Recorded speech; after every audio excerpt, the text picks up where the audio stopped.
2 minutes after 10 is the time. Boris Johnson there, congratulating Nick Ferrari on holding the powerful to account.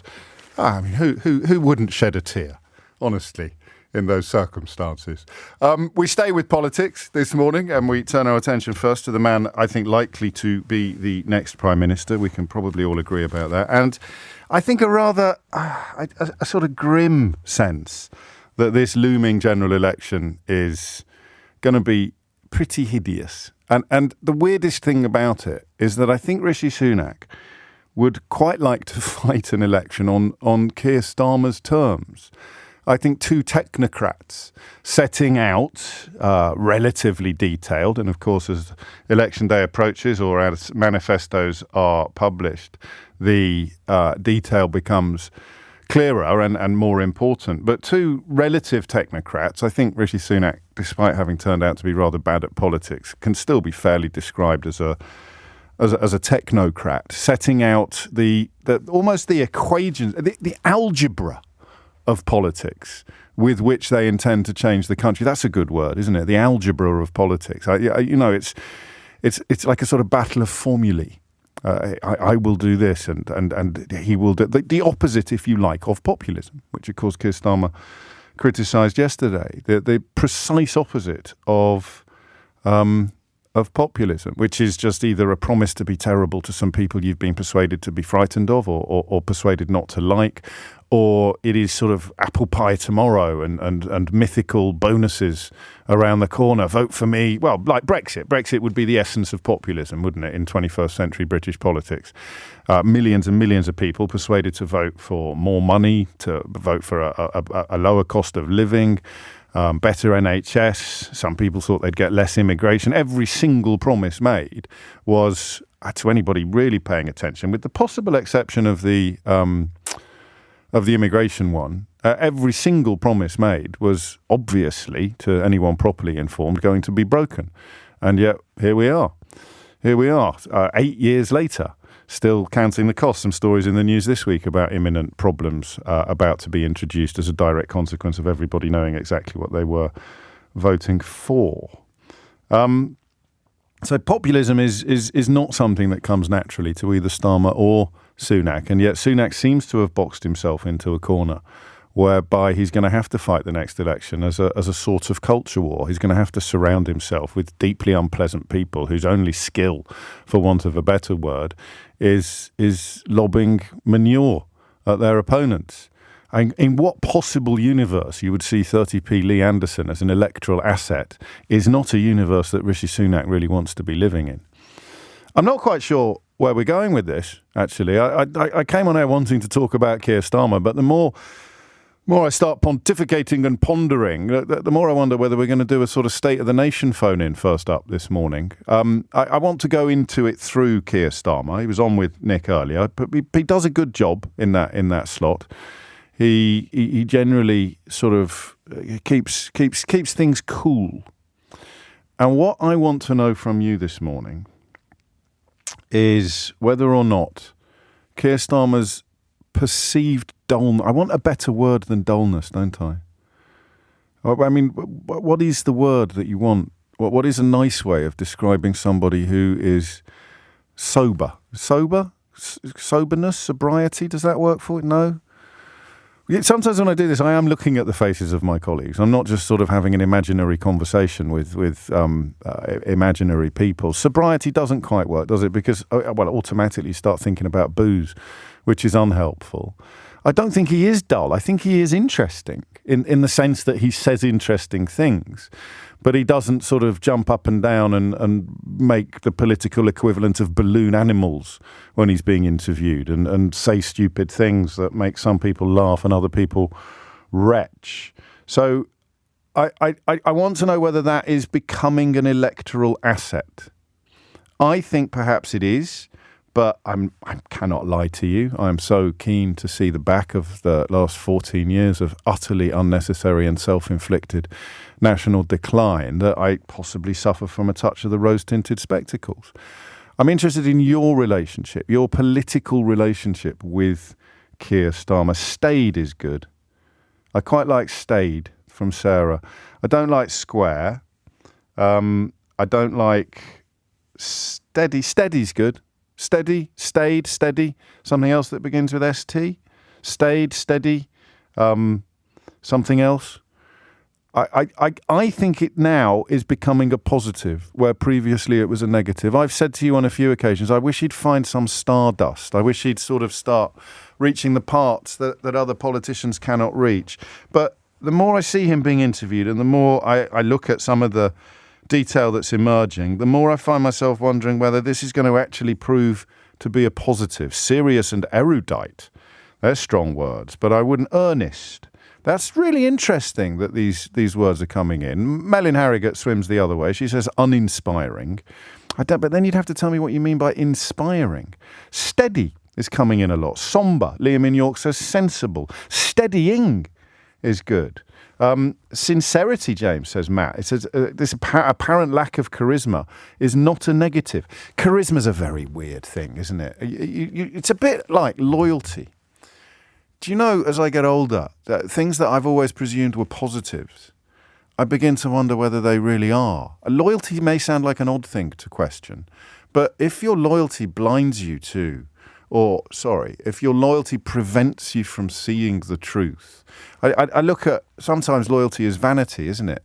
People who were shilling for Donald Trump or for Boris Johnson not long ago, utterly unable to acknowledge the absolute depravity that both men introduced to public life. That's not loyalty. That's self-preservation. That's delusion. But sometimes it's very, very hard to turn on a former friend and say you have let us all down. You think there's a virtue in defending someone who's in disgrace because you like them. You think that's loyalty. Charisma, I think, can be the same. Oh, he's very charismatic. Well, he might be charismatic. I presume that some serial killers were charismatic. Certainly some of the worst part. I mean, Farage is arguably charismatic, isn't he? He's a hideous human being by any moral or ethical measure. But the idea that Starmer is not charismatic, you could see as becoming something of a positive. In fact, something that Louise has picked up on already. I have this conversation with friends, she's just written, and they always say, but he lacks charisma. And I always respond that I actually like that. He's sincere and honest, the opposite of Johnson. It's a commitment to reality, which brings a sincere seriousness. Thank you for making this point. I'm really glad it can be turned around as a positive. Well, I'm not sure it can. I'm not sure it can. My emphasis was wrong in that sentence. I'm not sure it can, but I think it can, and I'm not going to mislead you. I kind of hope it can as well. So take a pause. I've got that little thought in the back of my head that I have sometimes, but I don't think it's fair. I say I want you to ring me if you don't normally ring radio phone-in programs, but that's not quite what I mean. What I mean is you have got a sufficiently open mind to have a dialogue, an internal dialogue about Keir Starmer. You can move. So I think I'm moving with that little caveat that I could be perhaps letting optimism lead me rather than evidence. But I think I'm moving from that concern at the lack of what I would call stardust rather than charisma. So Tony Blair had stardust, didn't he? Tony Blair had an ability to light up an audience. I don't think Keir Starmer has that. I used to think that was a problem. And there it is. I love it when that happens. I wrinkle it out live on the radio. And I used to think that was a problem, and now I don't. I actually don't. I don't think it's a problem. Do you? 0345 60 60973. And as I would hope I've just demonstrated, I think our opinions on issues like this are much more interesting if they've changed. You know, if you thought Keir Starmer was the Antichrist last year and you think he's the Antichrist today, I mean, you could probably get yourself a column in the Daily Mail or the Telegraph, but I don't know how interesting it would be to listen to your reasoning. If you were worried about Starmer, if you thought he was brilliant last year, but you're really, really, really unimpressed with him today, that's interesting. I may question your sincerity because it seems to me to be quite an odd journey to have been on. But you'll be able to persuade me that you're in good faith, I'm sure. And then similarly, if you just thought, I don't know that he's the right man for the job. I don't know if he's quite got the kit and caboodle that he needs to deliver what I want. And now you're thinking, actually, maybe what I thought was a problem is actually a positive. Maybe what I thought was an issue is an asset. And I am getting there. I think I'm there already. The only reservation I have is that classic line, one of the most quoted lines in the history of this programme, which is, of course, it's not the despair that gets you. I can deal with the despair. It's the hope. So possibly I'm a bit dosed up on hopium this morning, and I'm trying to persuade myself. Well, I have successfully persuaded myself that Keir Starmer's steady, sober nature, his lack of stardust, his lack of sparkle, is actually at this time a measurable positive. But can I persuade you, or have you also been persuaded? Because the more you have been persuaded, the easier it becomes for me to conclude that I'm not high on hopium. I'm actually, as I always endeavour to do on this programme, I'm actually sort of measuring and responding to the evidence. It's coming up 10:15. Speaking of the history of this programme, congratulations to Nick, of course, to Nick Ferrari on his 20th anniversary. A few of you are asking whether it's mine. And the rather sad fact is we're not quite sure. I know you're supposed to make a big fuss about. We could have got Doris in Ongar to ring in and leave a lovely message on the answer phone. The thing is, I think I started on the same day that Nick did, but I think I was on trial. I think I did a fortnight, and then a very esteemed former boss of mine, one of the greatest radio minds this country has ever seen, then he was having a tryout as well because he quite fancied having a go at this kind of radio. And I think that it was at the end of that period that I was given the nod. If memory serves, I was sitting in the back of a taxi in Mallorca when the call came through from LBC saying, we'd like to offer you the job full time. And I was desperately excited. But I don't think that was on January the 5th. So I think I was on air on January the 5th, but I don't think I actually had the job. So I guess that means I'm never going to be able to celebrate any anniversary at all because nobody knows when I actually started work. Oh. Well, I do know the time. It's 10:15. I think my favourite analogy for Keir Starmer, and it's not one I came up with myself, I forget where I first stumbled across it, was the one that posited the notion of him carrying a Ming vase across an ice rink. So he had something incredibly valuable in his possession, but getting to the destination with it, getting to the other side of the ice rink with it, was both hazardous and far from guaranteed. I wonder whether he is now beginning to pirouette a bit. He is now actually beginning to look as if he's never going to drop that vase, and therefore he might as well throw in a few triple spritzels, or whatever they're called. 18 after 10 is the time. And we're still searching for the right word. Considered. I should have written these down, shouldn't I? Considered, perhaps, is a good one. And this is nice from Crystal, who's in York. Please work out what the date of your anniversary would be, James, as I would love to hear Liz Truss and Boris Johnson congratulate you on your 20 years in the chat. Yes, me too, actually. I wonder if we could get hold of their phone numbers. Back to Keir Starmer. Matt's in Hitchin. Matt, what would you like to say? Oh, hello, James. Nice to speak to you. Hi, and I listened to Nick and Keir early this morning. Yes. And I wanted to comment on the flip-flop that this country does between authentic and charismatic leaders. And we seem to have, well, it's not a disease as such, but I look back at and ignore the pre-Thatcher era of going from charismatic with Thatcher to,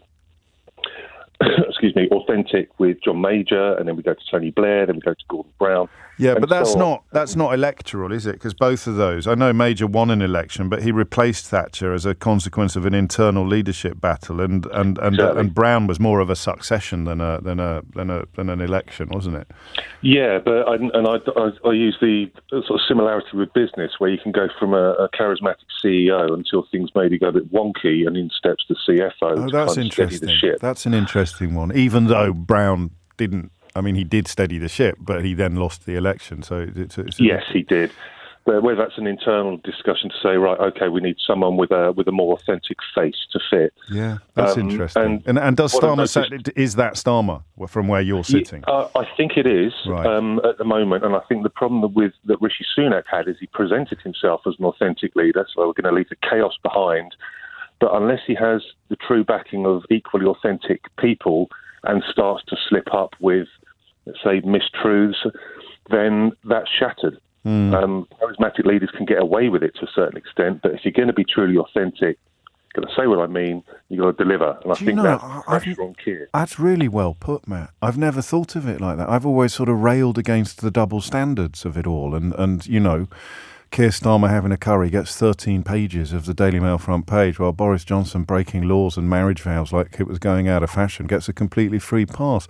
But you're looking at that phenomenon from the other end of the telescope. It's that is charismatic sounds still complimentary, but that is what people get away with by dint of that personality. Whereas if somebody doesn't present themselves as fundamentally unserious, then they get held to higher standards. They're almost self-imposed high standards. Exactly, and I speak as a finance director, and right, God forbid I would come up with anything that would be undone in front of my eyes, because it would completely unravel my reputation, regardless of any internal struggle to say, well, if I say the absolute truth, I'm going to get pilloried for it. You have to do it. So the CEO might be able to stand up in front of a conference and start, showering them with rhetorical brilliance and getting them all to cheer and stuff. But you can't do that. You've got to stick to the numbers. And if you start playing fast and loose with the facts, then you're out of the door double quick. Yeah, and it's more damaging for somebody being authentic than it is for charismatic. Gosh. And that explains so much, actually, of the last 10 years of last 15 years of politics on both sides of the Atlantic. Yeah, and it's only when I look back and I look at the flip-flop, I thought, God, it is one after the other. Yes. And I think we've got this right. We kind of take, I've forgotten her name. Who was in for about 40 days? Liz Truss. Yeah, easily kind of take her out of the equation. Yeah, and where does Sunak fit into the equation? Though? Well, this is where he was going. He was supposed to be. He was, wasn't he? The authentic leader. Yes. But what we've seen over these last 6-9 months is those around him kind of ripping the carpet from under him. So he couldn't even present himself as authentic and doesn't have the power within the party to pull people in line. Whereas maybe some previous more strong authentic leaders. Yeah, a reluctant culture warrior then, Rishi Sunak, whereas Starmer gets to, with the caveat that it means he's got to abide by higher standards than previous politicians, previous prime ministers in waiting or previous party leaders. That is really brilliant, Matt. And that, I love the way you've brought the business parallel into it. Has your own personal opinion of Keir Starmer changed over the last couple of years? I think it has. Yeah, and I think listening to him more and more, he is building his case very strongly. With all things with leadership, it's execution. What the British people want is execution now. They don't want the Johnson era back again at all. Well, I hope you're right. I mean, there's still plenty of people who would argue that they do want that, and a lot of them are in the Parliamentary Conservative Party, of course. But I agree with you. I agree with Matt. The idea of going back to people who just lie and tell you things you want to hear and then turn you against anybody from refugees to single mothers or the police or doctors. I mean, it's just so exhausting and unnecessary. And you only have to stick your head out the window to see what the consequences are for a country. But there'll always be that weird rump of voters who will lap it up. And Keir Starmer will never reach them. This is where something that I did come up with. The Ming Vase thing might have been Tony Blair, a couple of you have told me. But the footballification, the idea that you've got your scarf tied so tightly around your neck that you've cut off the flow of blood to your brain, your blue scarf, your Tory, or even perhaps more pertinently, your anti-Labour scarf, the kind of people who use words like socialist on Twitter without knowing what they mean. There are a lot of them out there. They're never going to be reachable. They're always going to be voting against their own interests because of a legacy of deference or class or ignorance or poor education or whatever it may be. Or selfishness, a weird, warped selfishness. I'm going to vote for inequality even though I'm on the wrong side of it because one day I'll be on the right side of it. He's never going to reach them, but I think that new party that Farage's mate runs, they're probably going to be picking off the unpleasant, not very clever people. So who does that leave Rishi Sunak fighting for? Goodness only knows. Thank you, Matt. Stephen's in Southampton. Stephen, what would you like to say? Good morning, James. Hello, mate. Nice to speak to you. First-time caller. Welcome aboard. I was piqued by your comment about hearing from people who hadn't called before. And yes.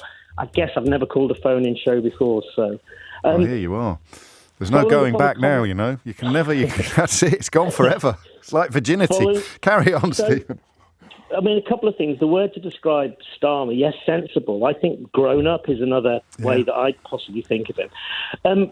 He does have standards. I think Matt and you were talking a few minutes ago about standards, and I think that's interesting, but it points to one of my concerns still, is that it's a relative value compared to this current government and this lot of Tories who have been depraved. It could be a relative value. So by its nature, it makes Starmer look better than he is. But in terms of my own personal view, I did have trust issues with Starmer, particularly when he took over as the party. He was going to be a unifying leader. By the way, I am a Labour supporter, and I was a Labour activist, and I actually stood locally a few years ago. But I did hope and believe that Starmer would be a unifying leader, and I don't think he proved to be. So I did have trust issues with Starmer, and I did, I suppose, have some trust issues with the local party. But that has gone away over time. So not only do I think the party has a leader that has standards and is grown up and is increasingly credible, I've seen the same locally as well. Our local constituency chair is also eminently sensible, and I trust her. So for those reasons, I think I've changed and adjusted my view on Starmer. So previously I might have held my nose because I am on the left of the party. Sure. But actually I think, and particularly compared to the current crop of Tories, this current strange toxic breed that we've ended up with. It is remarkable. I was thinking about that this morning before I came on air, about the sheer gulf, really, in character between the Labour front bench and the Conservative front bench. And I'd qualify that by saying there could have been people on that front bench like David Gauke or Dominic Grieve or even Rory Stewart, or, you know, there could have been honourable people whose politics you and I would disagree with vehemently, but that we would at least acknowledge they were honourable, decent people. And instead you've got, you know, Suella Braverman until 10 minutes ago. You've got 30p Lee as deputy party. I mean, it is breathtaking, really. Absolutely. My mum was an old school socialist, and she did look to what she used to call, you know, the old One Nation Tories, the Lord Carringtons, of the party in the old days. And now I find myself looking fondly back, oddly, to the 70s with people like Lord Carrington, who are statesmen. They're kind of giants compared to the current crop of pygmies. They're just nasty, not very bright bullies, usually, is how you'd have to categorise them. And that can't be good for a country. But I always think of the mojito question at this point, because we've talked a lot about double standards, and without those double standards, driven in large part by right-wing media, you wouldn't have the gulf. You know, Labour politicians as dismal as, say, Lee Anderson or Jonathan Gullis, or Suella Braverman or Priti Patel or James Cleverly. God, we'd be here all day. Labour politicians as objectively and obviously awful as all of those people would never rise, because they'd be cut off at the knees by media coverage, which is where I always think of the mojito. So this was what Matt's point was very strong about, the standards being higher, not necessarily set by biased media, but set by the promise to be better. So, you know, if they get caught drinking a proverbial mojito on a train, then they're going to come under attack in a way that a Conservative politician saying truly disgusting things simply won't. I totally agree, but that's the nature of the most of the mainstream right-wing press and media we have in this country. So we have to kind of park that a little bit. It is the reality, but that's not going to go away. It's certainly not going to go away soon. But I mean, I think going back to Starmer, he won't crash the bus. And I think someone like Suella Braverman, I think, would rather wrest the wheel from whoever's in control, and the whole thing may crash or go over the cliff. That's it, isn't it? And you get that sense that he's in it for what he can do for the country, not what the country can do for him. Yes, I think so. And I think whilst I still have reservations, as I think it's human nature, we should all have reservations and ask questions of our politicians and leaders. But I don't really hold with this kind of red Tory label or even blue label or stuff like that. I just think, looking at the current crop, you know, Starmer won't crash the bus. I think the man does have standards. I was trying to think, James, what's the opposite of depraved? And then I realised what a strange thought to have, that you would actually think. Well, hang on, I'm late. I'm going to be late for the news. What did you come up with? Well, I couldn't, because the opposite of depraved is normal and decent. And that's all it is. That's all we want. That's all we want, please. A normal person. As well, I don't know if normal people go into politics, but what is the opposite of depraved? Keir Starmer. 10:30 is the time. Holly Harris has your headlines. It is 33 minutes after 10 and you're listening to James O'Brien on LBC. Really, really good texts today. I mean, brilliant calls as ever, but really good texts as well. I'll do my best to read out as many as I can. In fact, here's a good way of doing both. Mike in Bristol praising the last caller. Thank you to that last caller. I'm a Labour member and have been frustrated and disillusioned with Starmer at times, as I am more to the left of the party. Your last caller has just shone a bit of light on it for me. Someone else said something very clever. It was that lovely woman, the teacher who rang in, who'd been out canvassing. I'd never heard it described like this before. She said, you're not marrying them when you cast your vote, or when you are assessing a party leader, as opposed perhaps to your constituency MP. It's not about finding a husband or a wife. It's about getting on a bus that you think is going in the best direction. And that's where some of the, perhaps, how can we put it politely, some of the people who remain very, very committed to the last Labour leader seem to be a little bit confused. You know, there are only two buses to get on. And you can pretend that they're the same, I suppose, if you want, but you might as well pretend that the moon is made of cheese for all of the impact that's going to have on the rest of the world. So that's quite good. I am more to the left of Keir Starmer. Said my last caller and Mike in Bristol, this texter. But you know, obviously he's steering the bus in a better direction than anyone else is going to anytime soon. 10:34 is the time. Jennifer is in Chiswick. Jennifer, what would you like to say? Hi, James. Thank you for taking my call. I'm a first-time caller. Welcome aboard. So I'm 19 years old, Okay. and I wanted to mention that... Hang on, before you continue, I just have to point out that you weren't born when I started doing this job. Regardless of precisely which day my 20th anniversary falls on, I can say with some confidence that you weren't born when I first got behind this microphone. I'll just leave that hanging and let you continue, Jennifer.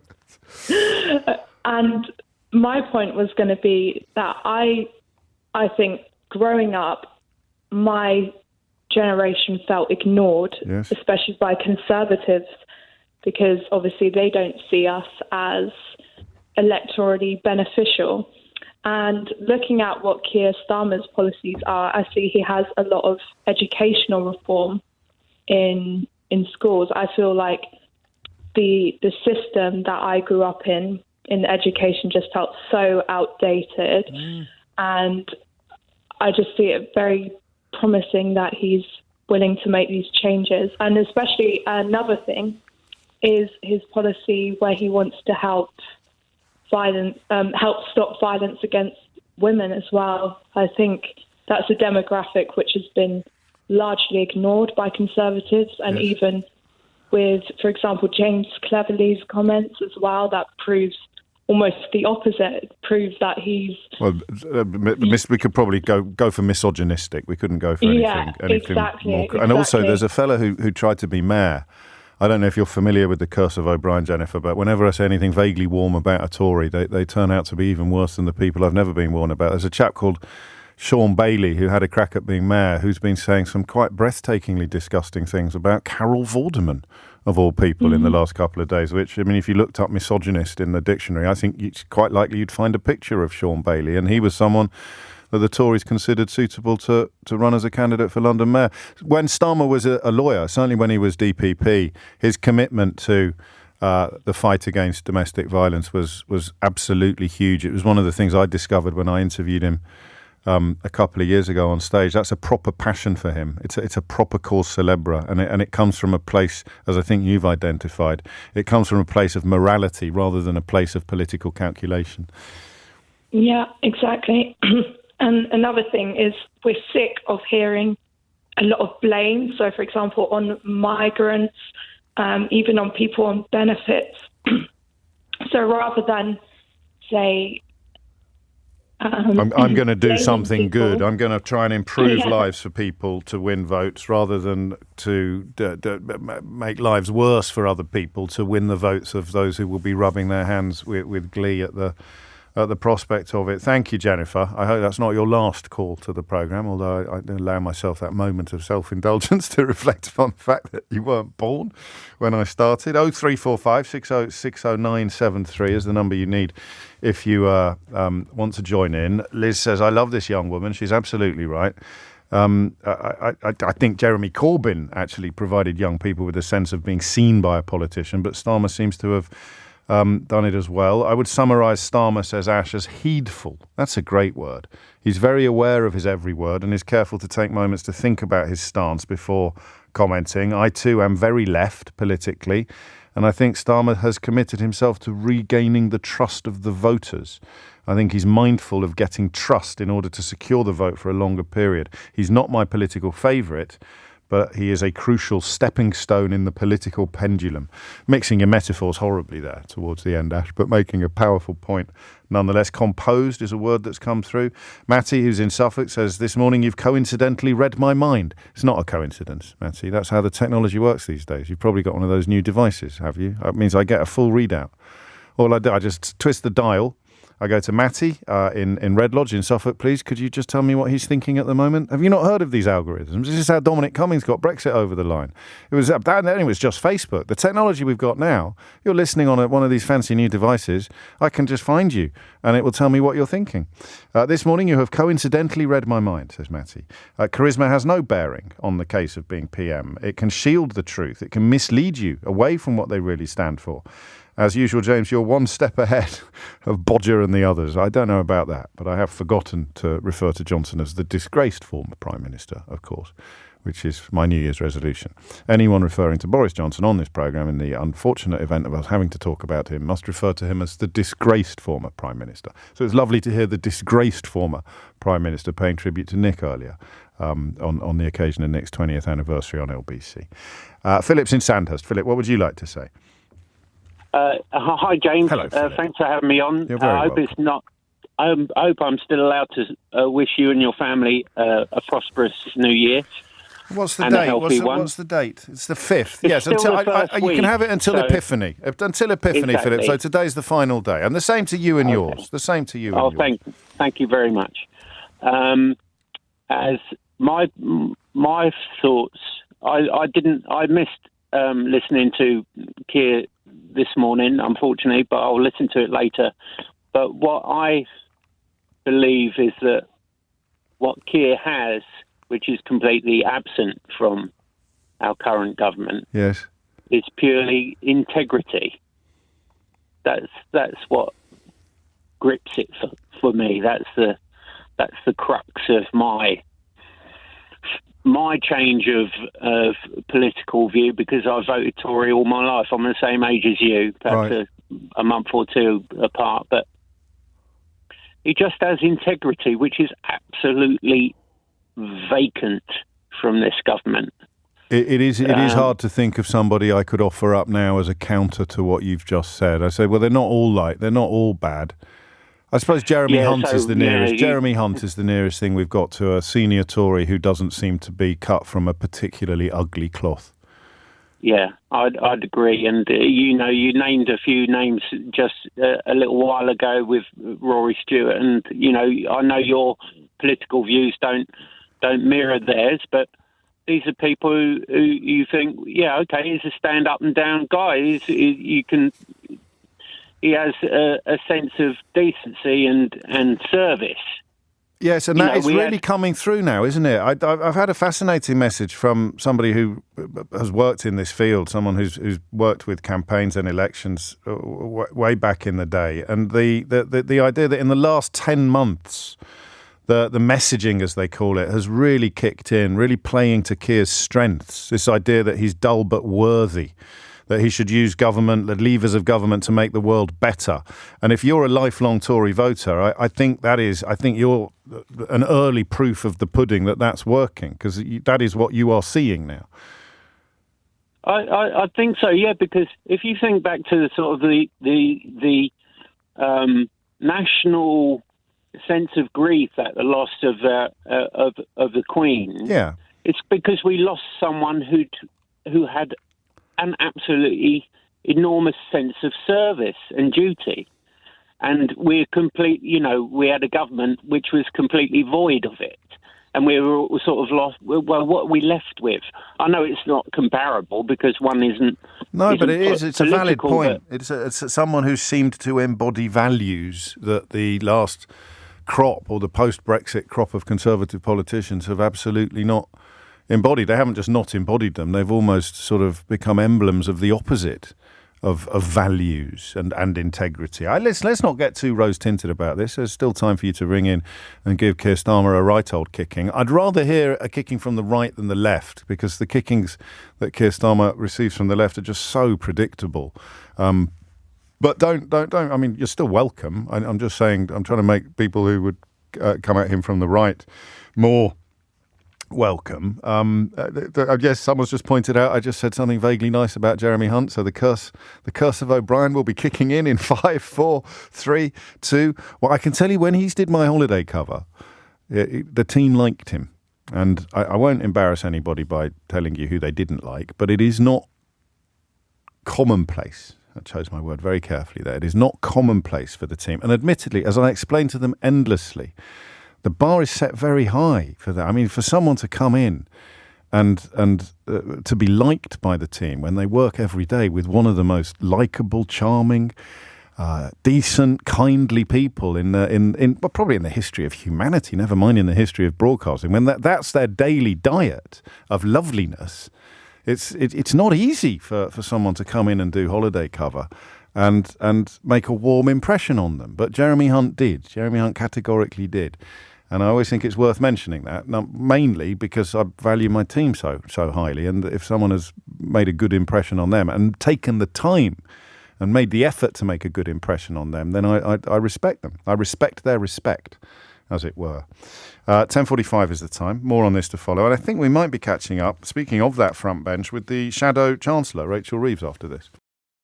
10:48 is the time, and you are listening to James O'Brien on LBC. I need to be careful. I get what my mum used to call it, you've got the devil in you, or something like that. Is that a phrase?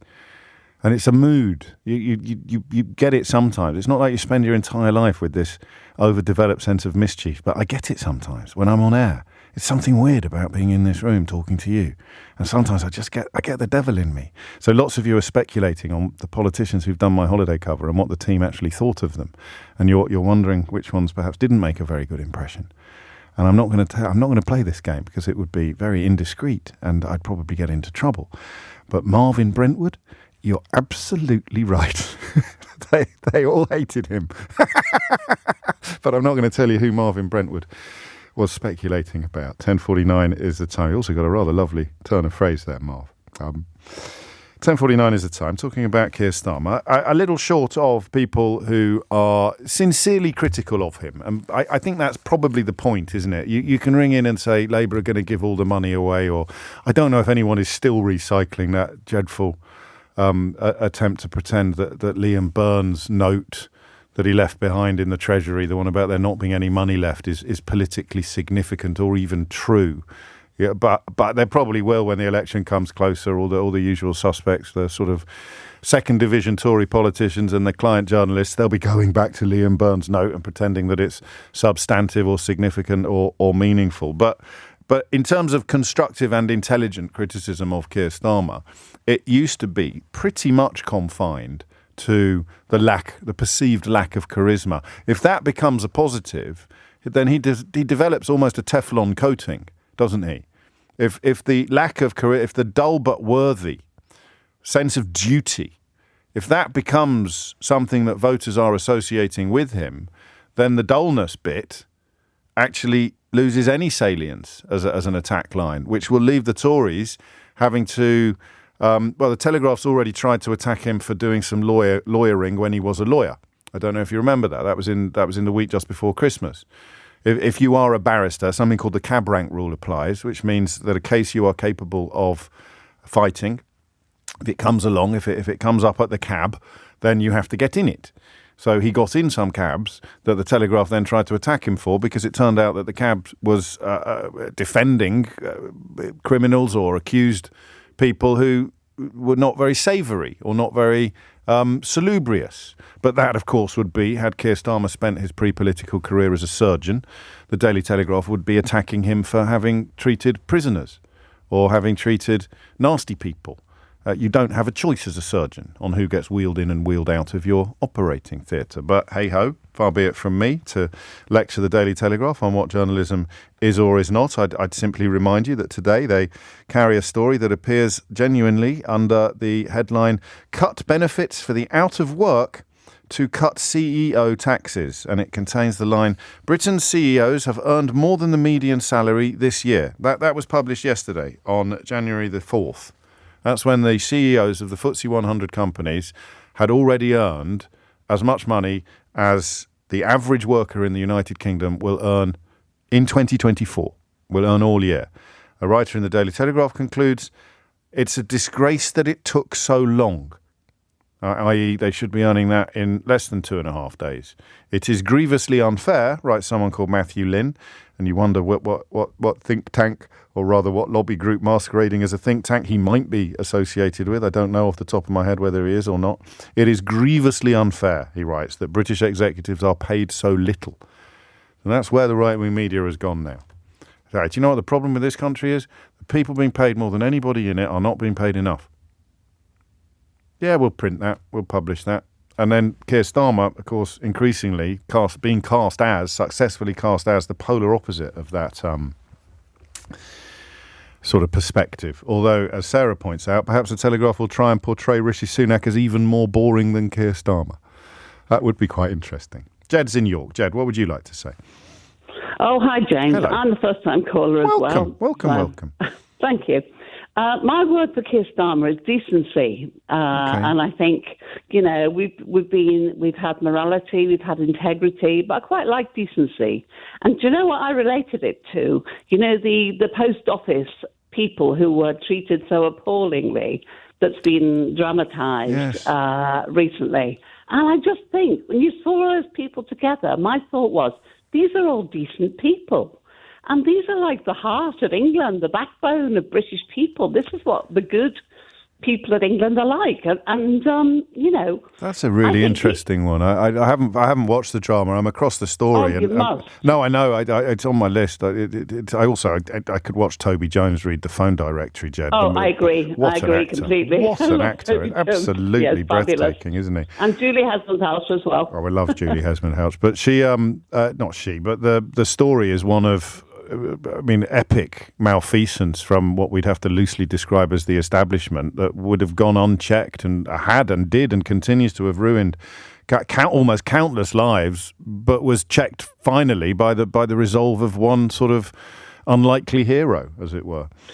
Yeah, but also, there was a Tory politician in there who took up the cause and was Nadeem very helpful. Nadeem Zahawi did a decent job on it. No, he was on it. He got a little bit part on the show. He played himself, I'm told. He played himself, I'm told.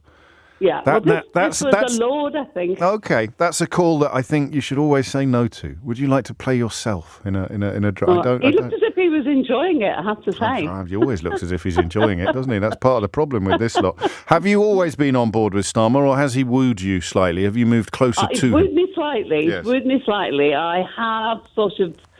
My opinion has been, he'd make a great deputy, like Gordon. That's what I've always thought about Gordon Brown. He was a great deputy, and he wasn't really a leader. But compared to what other alternatives we have in the Tory party, he's a decent human being who's got ideas.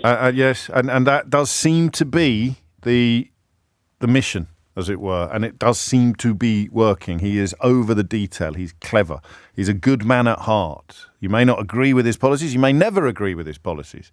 But he is now, the dullness is becoming a strength, and people are seeing that what he does with a good heart. And that sort of brings me back to that holy trinity of Tories that we often refer to on the programme, the sort of Gawke, Grieve, Stewart triumvirate of people who you would disagree with, but you know that they are in politics for good reasons. I did a fascinating interview with Dominic Grieve just before Christmas on Full Disclosure, and that you may never agree with their policies, but you can buy in completely to the idea that they are motivated by good motives, decent motives. Wrong but decent would be, and if Starmer can nail that, then he's over the line. It becomes very, very easy to sort of move that into prime ministerial territory, as opposed to, as Jed alluded to, as opposed to deputy. Peter is in Oxford. Peter, what would you like to say? Hello, James. First of all, I agree entirely that we need a Starmer-led government next, whether it's a sole Labour or coalition is open for debate. But I think I disagree about the importance of charisma. He's quite clearly doesn't have the kind of charisma that some other politicians have, but that doesn't matter. But he's got his leadership skills, and I think he'd be a fantastic prime minister. But you've always been on side with him, though? I think, Peter, you haven't sort of moved, because I find myself quite buoyed at the beginning of 2024 by the thought that things I previously saw as potential weaknesses are perhaps turning, well, for me, they are genuinely turning into strengths. Well, let me tell you the main weakness, I think, and that's the ability to listen. And I think there are four issues on which he departs from his party. Obviously, Gaza at the moment. Then PR, where the party is very strongly in favour. Relations with Europe, where I think he could be much more positive than he is at the moment. I think he's sacrificing a lot of votes, and I think even the pundits are saying that now. And then finally, very significantly, imposing candidates on local parties. And Hartlepool should have been a shot across the bows for him, because that was a disaster. It didn't have to happen. And ever since then, there has been a policy of putting candidates in place. And the problem with all those four things is that they're going to alienate the local activists. And I think his advisors have been focusing on what voters want. But you've got to think about what activists want. That's an interesting point. If you make activists think, well, for heaven's sake, he's just Tory light, we'll stay home, we won't knock on doors, then the voters won't come out. They'll stay home. And that will be disastrous. So you really got to fire up the activists. And I hope he's listening. I was trying to get on the show earlier when he was on. I think he was very good on Nick's show. But I would love to have said this to him face to face, because I just don't think it's occurred to him. It's a bit of a fork, isn't it, that? Because activists... It's really, really interesting that you've put it brilliantly, because you can see why you would prioritise voters over activists. But of course, a disillusioned activist base, as you say, is not going to get the vote out on the scale that it would do if it was engaged. But what if, Peter, and I think this is probably true, what if the means by which he engages the voter are the means by which he alienates the activist? What if it's the same thing? Well, what if they're irreconcilable? Well, it may be a dichotomy. I mean, absolutely. He may have a dilemma about that. But, I think just focusing on red wall seats and thinking about what voters they want to the exclusion of all else is self-destructive. And I think you've got to look at the broader picture. No party is going to be successful unless there are actually people who, wear out the shoe leather on the roads. I mean, I've been there, done that. I hear you, but I'm going to nick that word dichotomy, because I mean you've highlighted a problem, an issue. I think you're probably closer to it than many people listening by dint of your own activism that I think you alluded to. But what if the way to woo the voter is the same way in which you certainly alienate activists who were enthused by the party leadership the last time round, wouldn't you, in 2019, although the policy platform in 2019 was far from unattractive. It was just the salesman, not the product, that was the problem then. But yeah, you're right. If you feel that they're bending too far towards alienated red wall voters or whatever you want to call them, then you have to start worrying about who you leave behind. I'm more optimistic than you on that one. I think, plenty of people voted Labour in 2019 despite the leadership, and people you described could do that in 2024. 2 minutes after 11 is the time, and we will turn our attention next to something just alluded to in the news. Well, not alluded to in the news.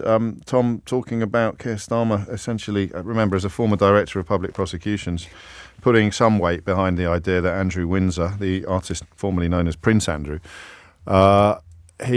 it should face a police investigation. The latest allegations to emerge in America are lurid. Even the newspapers that have been queuing up to pretend that Prince Harry is public enemy number one have found themselves going in pretty hard on Harry's uncle today, the son, time to give Andrew the chop. I don't know what that would involve. Would they take away his title? Detailed claims emerging. And remember, they're all claims, they're all allegations, and Andrew Windsor has vehemently denied all of them, even as he gave millions and millions of pounds of his late mother's money to one of the young women who made these allegations, that he attended. The latest claim is that he took part in an underage orgy, is the phrase that the Sun deploys, and that he groped a young woman's breast while she sat on his lap like Santa.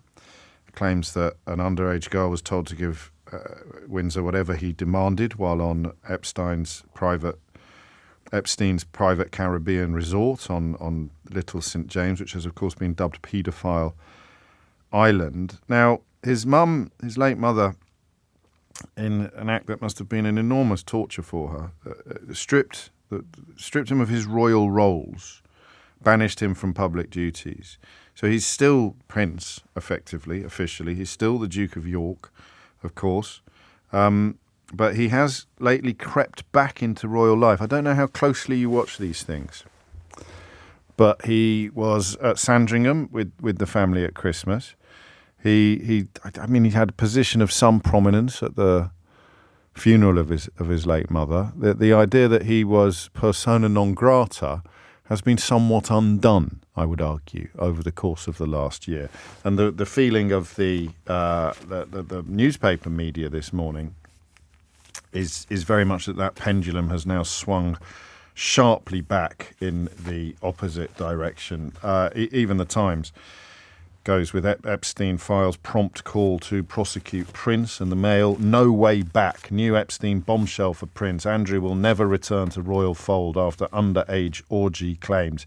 Now, the relationship between palace and press is a very interesting one that I don't know a great deal about, but the fact that these stories are all tilting at the same windmill, they all seem to be singing from a similar hymn sheet, is unlikely to be a coincidence. So words like crystallise, the new court papers will crystallise the King's determination to act. Insiders tell the Mail plans will go ahead to force the Prince out of Royal Lodge. And then the question becomes, well, what does a punishment look like for Andrew Windsor? And part of the punishment would involve being turfed out of the house he lives in and moving into a house called Frogmore Cottage, which was, of course, home to Prince Harry and his wife Meghan until quite recently. And that, to me, crystallises, to use the word of the day, that crystallises something truly rotten at the heart of royal coverage in this country. That a man who faces lurid allegations of sex offences against young women and girls, his punishment would involve being given the home that his utterly undisgraced nephew had to sort of vacate when he decided to get out of the country rather than be driven mad by the untapped tidal wave of abuse and vitriol directed at his wife in particular and at him as well. And I'm drawn today to a coma conversation. Do you know what a coma conversation is on this program? Where when someone's been asleep for 10 years and you have to try to explain to them what is happening in the news. It's not a device you can reach for too often. I'm tempted every day. Every day there's, can you just explain to me how on earth, 30p Lee could be deputy chairman of Michael Heseltine's party? It's absolutely breathtaking. But you haven't been asleep for 10 years. But you're going to have to take my word for it. Harry's media coverage in this country has been measurably and considerably worse than his uncle's. Just pause for a minute. Even if you're already foaming at the bile duct at the mention of Meghan, just pause for a moment and reflect upon the fact that the abuse heaped upon the Duchess of Sussex and Prince Harry has dwarfed the criticism of and the coverage of Andrew Windsor. I mean, arguably, if it wasn't for that seminal interview conducted by Emily Maitlis when she was at Newsnight, before her arrival here, of course, as one of the presenters of the News Agents, if it wasn't for that interview with Maitlis, I mean, one wonders whether he'd still be clinging on to even more bogus credibility, even more trappings of inherited influence and power. It's quite incredible. But it was when they moved him in, it was when I read this morning that the punishment would involve being given Prince Harry's old house, that I really found myself thinking, how the hell has this happened? How has a man now named severally in court papers alleging all manner of abuses and unpleasantness ended up getting an easier ride from British media, and it's not just newspapers, it extends, of course, to some broadcasters. How has he got an easier ride than the military veteran, than the war hero? Prince Harry. Actually, that's possibly not a fair comparison, because Andrew did fly helicopters in the Falklands War as well, so he fits that description too. So I get a bit dewy-eyed at that footage of Harry giving the interview, and I think he was at Bastion, was he at Camp Bastion in Afghanistan? And a siren went off, and he just so matter-of-factly took off the microphone and just legged it, running towards... I know you're a lot safer in a helicopter than you are on the ground, and all of that usual malarkey that I get sent at times like this. But it, I don't know why, it just moved me. It just seemed so at odds with the perception of the royal family that I'd grown up with. And I'm not a critic of the current king. I think he was way ahead of the game on a whole host of subjects, and I think in his own way he's been quite courageous in some ways. But I don't know, I'm just a big fan of Prince Harry. I make no bones about it. And because I'm quite a big fan of Prince Harry, albeit with a fat slice of cynicism about the whole royal institution itself, you know, because I can see the madness that the British media has undertaken in the last few years. I mean, genuine madness. So here you have it, a man who stands accused of all manner of abuses, sexual abuses, who has paid millions of pounds to one of his accusers while insisting upon his innocence, has received an easier ride from the British media, from almost all of the British media, from all of the popular British media, than Prince Harry, whose offence still remains unspecified. It's quite extraordinary. And I'd like you to tell me why and how that's happened. Why do you think Andrew Windsor has received an easier ride from the British media than Prince Harry? And this may be a subject in which you're much better informed than I am. I interviewed Omid Scobie just before Christmas. Another full disclosure. That's good, isn't it? There's 2 plugs for full disclosure. We had a good run before Christmas. So Dominic Grieve, well worth listening to if you are even vaguely interested in politics. And Omid Scobie, absolutely compulsory listening if you're even vaguely interested in the royal family. And I got a little glimpse of what that world is like by talking to Omid, who I rather liked and enjoyed talking to. And who, of course, the following week turned out to be a key witness in the pursuit of Mirror Group newspapers for phone hacking. But I got a little glimpse of what that world is like, and that the depth of some of the theories surrounding key royals. And that's what I mean when I say it might be an area that you think you're better informed on than I am. But remember, I know a bit about newspapers. I know a bit about the media. And I can't give you a copper-bottomed answer to the question of why the man accused of serial sexual abuses has received an easier ride from my former colleagues on Fleet Street and some of my current colleagues in the broadcast media than Prince Harry and his wife. Why do you... How do you explain that to someone who's been asleep for 10 years? So let's say they fell asleep when Harry was the most popular royal in the country. Okay?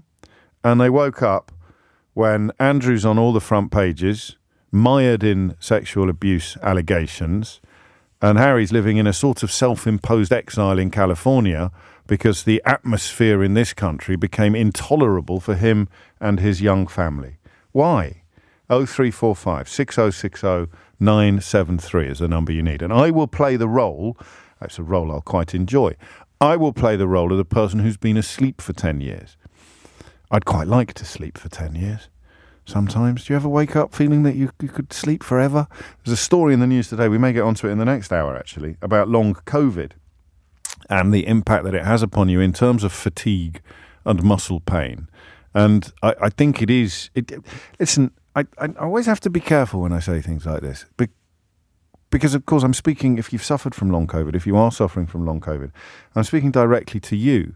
And if I say it's a tricky phone-in topic because it can be quite dull and repetitive, I think that's probably a criticism of me rather than you. I need to find ways to talk about these things that close the door on dullness and repetition. Or I suppose we could do a Keir Starmer and try and turn the dullness into a positive. But I am really interested in that topic and in that subject. I just haven't yet found a way to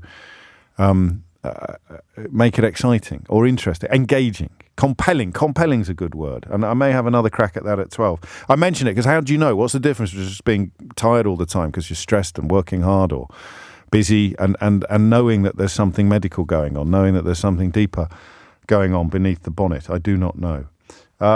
It's coming out to 11:15. 0345 6060 973 is the number you need to tell me, who has been asleep for 10 years, why Andrew Windsor has received an easier ride over the last few years, despite being mired in lurid allegations of sexual abuse, than his nephew Prince Harry, who has done absolutely nothing wrong. 0345 6060 973 is the number you need. Hit the numbers now, and you will get through.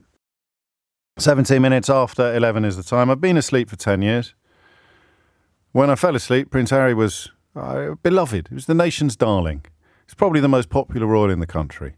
No one really spared a thought for Andrew Windsor. I woke up this morning. Andrew Windsor's all over the front pages because he is mired in yet more lurid sexual abuse allegations. And I can't find Prince. It turns out he's living in California in a form of self-imposed exile. So I had a little look at the cuttings file. I had a little look back at how the royal family has been covered in recent years. And it turns out him and his wife in particular have been turned into public enemies number 1 and 2. So I'd like to know how that happened, please. 0345 6060 973 is the number you need. Jason is in Marylebone. Jason, what would you like to say? I'd like to say that I just feel that your original question was, why do we think this is happening with the difference between Prince Andrew and Prince Harry? We call him Andrew Windsor on this programme. Sorry, Andrew okay. Windsor. So I was calling him Andy. And I think from my point of view, I think it's because Prince Harry, for every time he writes a book, every time he does an interview... He's only written one book. But he's often in the media recently, and a lot of the time that he's in the media is because of what he's doing whilst he's in California. So if you bring yourself to that forefront, you're then going to set yourself up for the abuse that he's been getting recently if people don't agree with him. Well, hang on a minute, mate. His brother and his wife are in the papers all the time. They get reported for cutting ribbons. But they're doing that as their duty. That's their duty, is what they are. Right. So they're not going to Netflix, and they're not getting TV programs made about them. They haven't written a book about their life. They haven't. That's all happened since he left the country, and the question is looking at the coverage that he received before he left the country, the coverage that led them to decide they couldn't live in the country, and just to pick up on that. I mean, having pointed out the flaw in your theory, I'm still interested in how you arrived at it. Why would you you personally have a problem with anybody, but them in particular, writing a book or signing a deal with Netflix? I have absolutely no problem with it whatsoever. Well, then what are you doing on the radio then, Jason? I'm trying to answer your question. But you can't theorise about what other people are thinking. I need to speak to people who've actually got a problem with him writing a book or signing that. I mean, okay, well, you explain to me why anyone would have a problem. I wrote a book this year. I try not to mention it on the radio too much, but it's done all right. It was in fact in the Waterstones Piccadilly window. It was right next to Prince Harry's book, which I found quite touching. So why shouldn't he write it? Why do you think some people think he shouldn't be writing books? But that's just pure ignorance, that people should think he shouldn't write a book. Of course he can write a book. You've written a book. I've written a book. But when I wrote my own book, I then knew that I was putting myself up in the shop window to potentially be criticised because I went out publicly with a book. And that's exactly what Prince Harry did. Andrew Windsor stands accused of sexually abusing young girls. I mean, in a way, you're kind of proving my point for me. So the question is, how come the bloke mired in lurid allegations of sex abuse gets an easy ride from the British media? And to use your explanation, the bloke who wrote a book gets a kicking. Do you see how mad that is? Yeah, because Andrew's kept a low profile. He's kept out of the way. He's kept out of the media. And he's basically stayed out of the way. If he'd have written a book... He gave millions of pounds to a young woman who accused him of raping her. How is that keeping a low profile? because they did that to hush the whole situation. No, you see, what you've accidentally done, and I say this with love, you've proved my point. You've not challenged it or explained it. So really what you've demonstrated is that the bloke mired in lurid sex allegations has, from your perspective, had a lower media profile than the bloke who's made a couple of documentaries and written a book. Now, who made that decision, Jason? Andrew and Harry or the media? Well, obviously it's the media, but so how can you blame Harry for the fact that they write about him more than they write about his disgraced uncle? Because if Harry had have gone to California and just... So you're trying to have your cake and eat it. You are talking about your own opinions. Hang on a minute, but you're not giving me a chance to actually say what I'm trying. Yeah, of course I am. I'm just pointing out for people listening that we know you do believe this stuff, even though you're pretending that you don't. You have got a problem with Harry. Why have I got a problem with Harry? Because of the way you're talking. I'm upset that Harry left the country. I'm upset that it didn't pan out, because I think when Harry met Meghan, I think it was a great love story, and I thought the media handled it superbly well, other than Danny Baker's ridiculous picture that he wrote when they had their baby.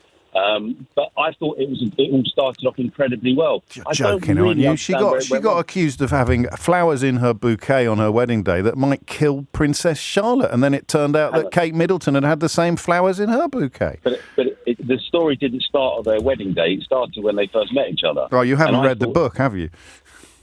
No, but you've just got strong opinions about why he shouldn't have written it. And listen, I say this, as I say, the fact that you think Andrew has kept a low profile while Harry has drawn lots of attention to himself is based upon, it's literally predicated upon the amount of newsprint that editors have decided to dedicate to them. So the question of why are editors attacking that bloke over there who's done nothing wrong while going relatively easy on that bloke over there who is accused of all sorts of things. I mean, kind of... Also, he did the Mateless interview, Jason. How can you say he's kept a low profile?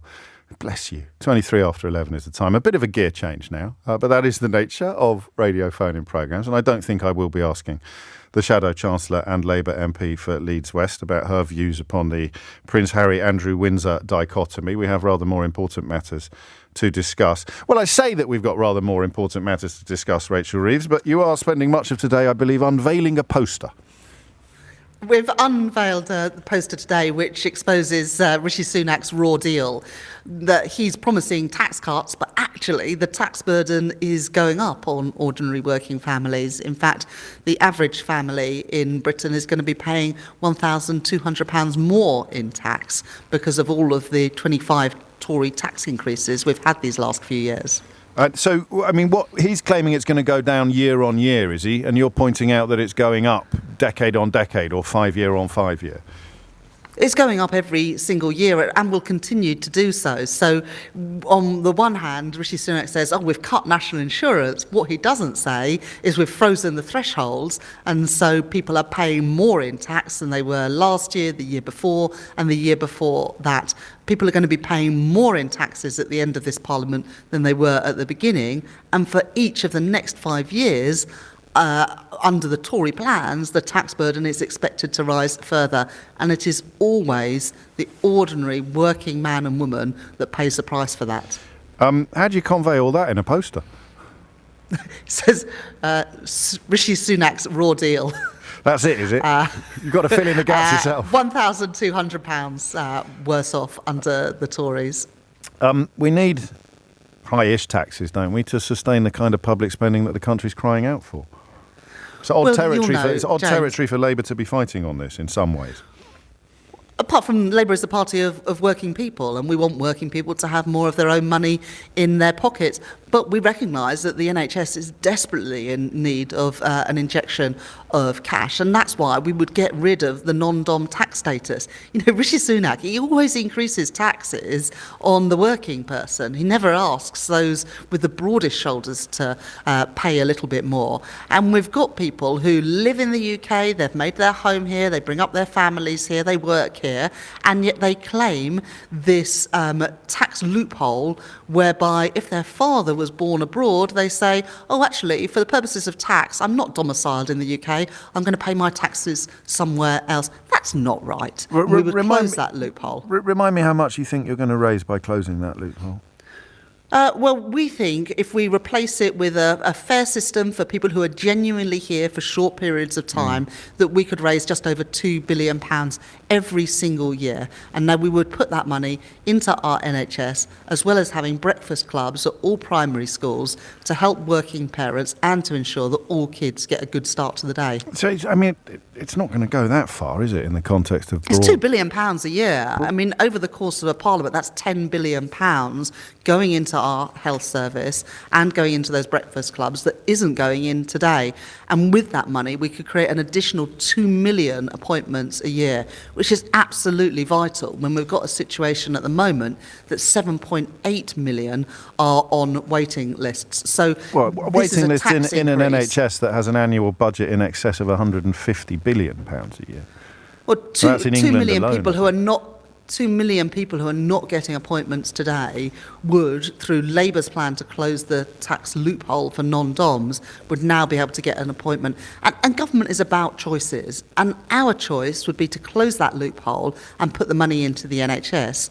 This Tory government's choice is to keep that loophole for some of the very wealthiest people and to deprive the NHS of that money that it desperately needs. And some of the owners of newspapers that routinely give them a very easy ride, Rachel Reeves. You're picking a fight with some very powerful people on that front. Well, we're doing the right thing, and we think that the voters should have a choice in a general election. I see that the Prime Minister bottled it yesterday, but people in Wellingborough, where I am today, which will have a by-election next month because of another scandal or another Conservative MP, this time on sexual harassment grounds, has been forced to stand down. So there'll be a by-election here, but people want a general election. They want a choice of who governs Britain. This year, at some point, people will have that choice, but people want it now. Bring it on. What is Rishi Sunak so scared of? Well, when it is brought on, when the election is called, the criticisms or the questions about the lack of detail in some of your plans, some of these criticisms are unfair, of course, but some of them are not. You're going to have to move quite quickly to put a lot of flesh on those bones, aren't you? Well, I've just given you a really clear example of one choice. I've heard it 100 times make. before about the non-dom stuff. And to be fair, Rachel Reeves, it reminds me a little of when my daughter asked me, when she was much younger, if she could spend her birthday money again.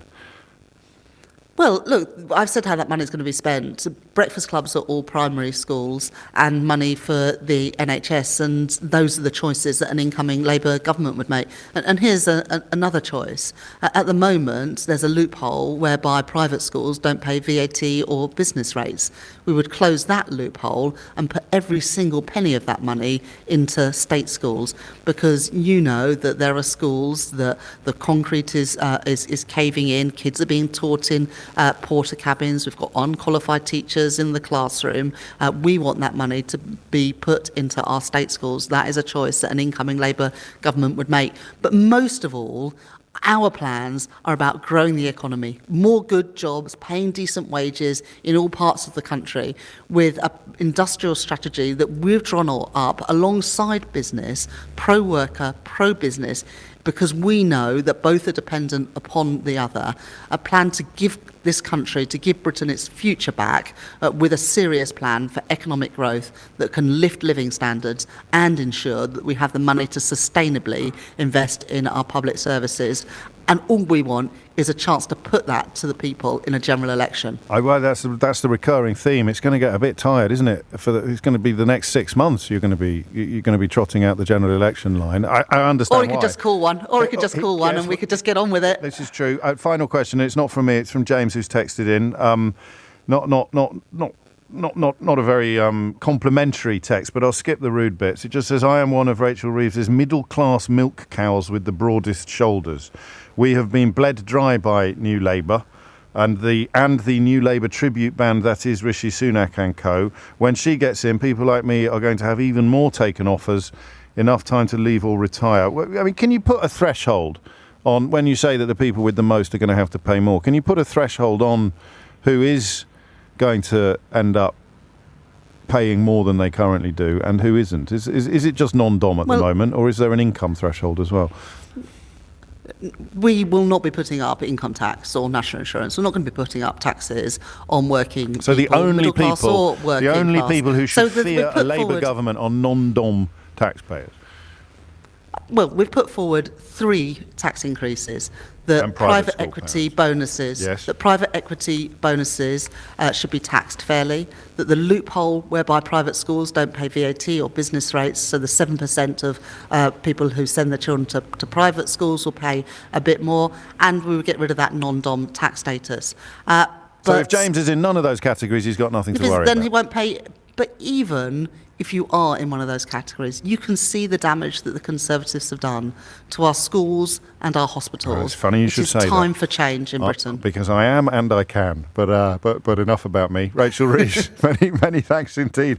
That's quite an interesting platform, isn't it? If you focus on non-dom taxpayers, people in receipt of epic sort of hedge fund banker style bonuses, and those of us lucky enough to be able to afford to send our children to private school. I mean, if you're not going to target them when you need to raise a few more quid for public services in desperate need of cash, then who the hell are you going to target? Well, I can tell you, if you're writing for the Daily Telegraph and your name is Matthew Lynn, you think you should take money off people who are in receipt of welfare payments in order to cut the taxes of the richest people in the country, of the FTSE 100 CEOs. It's 11:32. Thomas Watts is here now with your headlines. It is 11:35. You are listening to James O'Brien on LBC. Some sad and breaking news for you now, particularly sad news for those of us here at Global Radio, because Kate Garraway, of course, is family on our sister station Smooth, and she has revealed in the last few minutes that her husband Derek has passed away. You'll allow me, I'm sure, to read her statement in full. Kate is a friend of mine, and indeed, so was Derek. So it's a particularly sad moment. Kate has written in the last few minutes, "I'm sad to have to tell you that my darling husband Derek has passed away. As some of you may know, he has been critically ill following a cardiac arrest in early December, which, because of the damage inflicted by COVID in March 2020, led to further complications. Derek was surrounded by his family in his final days, and I was by his side holding his hand throughout the last long hours and when he passed. I have so much more to say, and of course I will do so in due course, but for now I just want to thank all the medical teams who fought so hard to save him and to make his final moments as comfortable and dignified as possible. Sending so much love and thanks to all of you who have so generously given our family so much support. Rest gently and peacefully now, Derek, my love. I was so lucky to have you in my life." And our condolences and our love go to Kate and her children and their children. I'd take a moment, if I may, to pay a little tribute to Derek Draper. You remember I said to you earlier about when Mum would say to you that you've got the devil in you, or you had a sense of mischief. Derek Draper's sense of mischief was one of the most finely tuned and enjoyable to witness that I have ever had the pleasure of encountering. I mean, he was so naughty.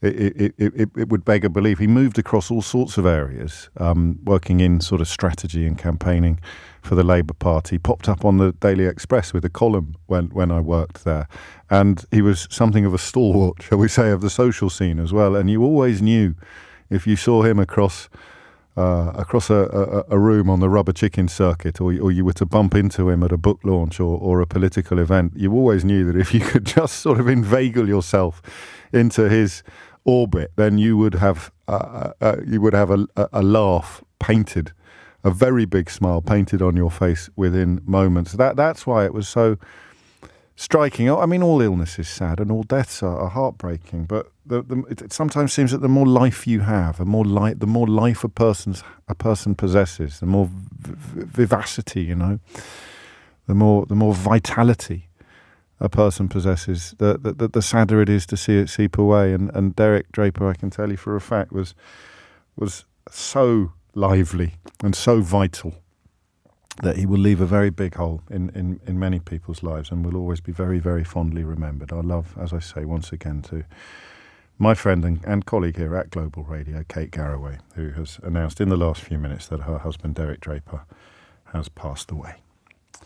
It's coming up to 22:12. You are listening to James O'Brien on LBC. The reason, to return us to the question of why Andrew Windsor, a couple of you crossed with me. You think I was a bit hard on Jason, who rang in for Mary LeBone, and you may well be right. You know me, I always take criticism on the chin and seek to adjust my attitude accordingly. But the reason I was a bit impatient with him is because he was very much giving the impression that when you say, why has Harry ended up with such a kicking from the media, the idea that it's his own fault for refusing to dance to the media's tune, for writing his own books, for putting his own side of the story. And you say, well, he gives all these interviews. Andrew gave an interview to Emily Maitlis in which his entire life was sort of falling about his feet by the end of it. And he stood up and walked away thinking he'd played a blind. I mean, it just doesn't hold. It is, of all the subjects we cover together on the radio, the one that I think most illustrates the subtle ways in which the media infects the way we think is this one.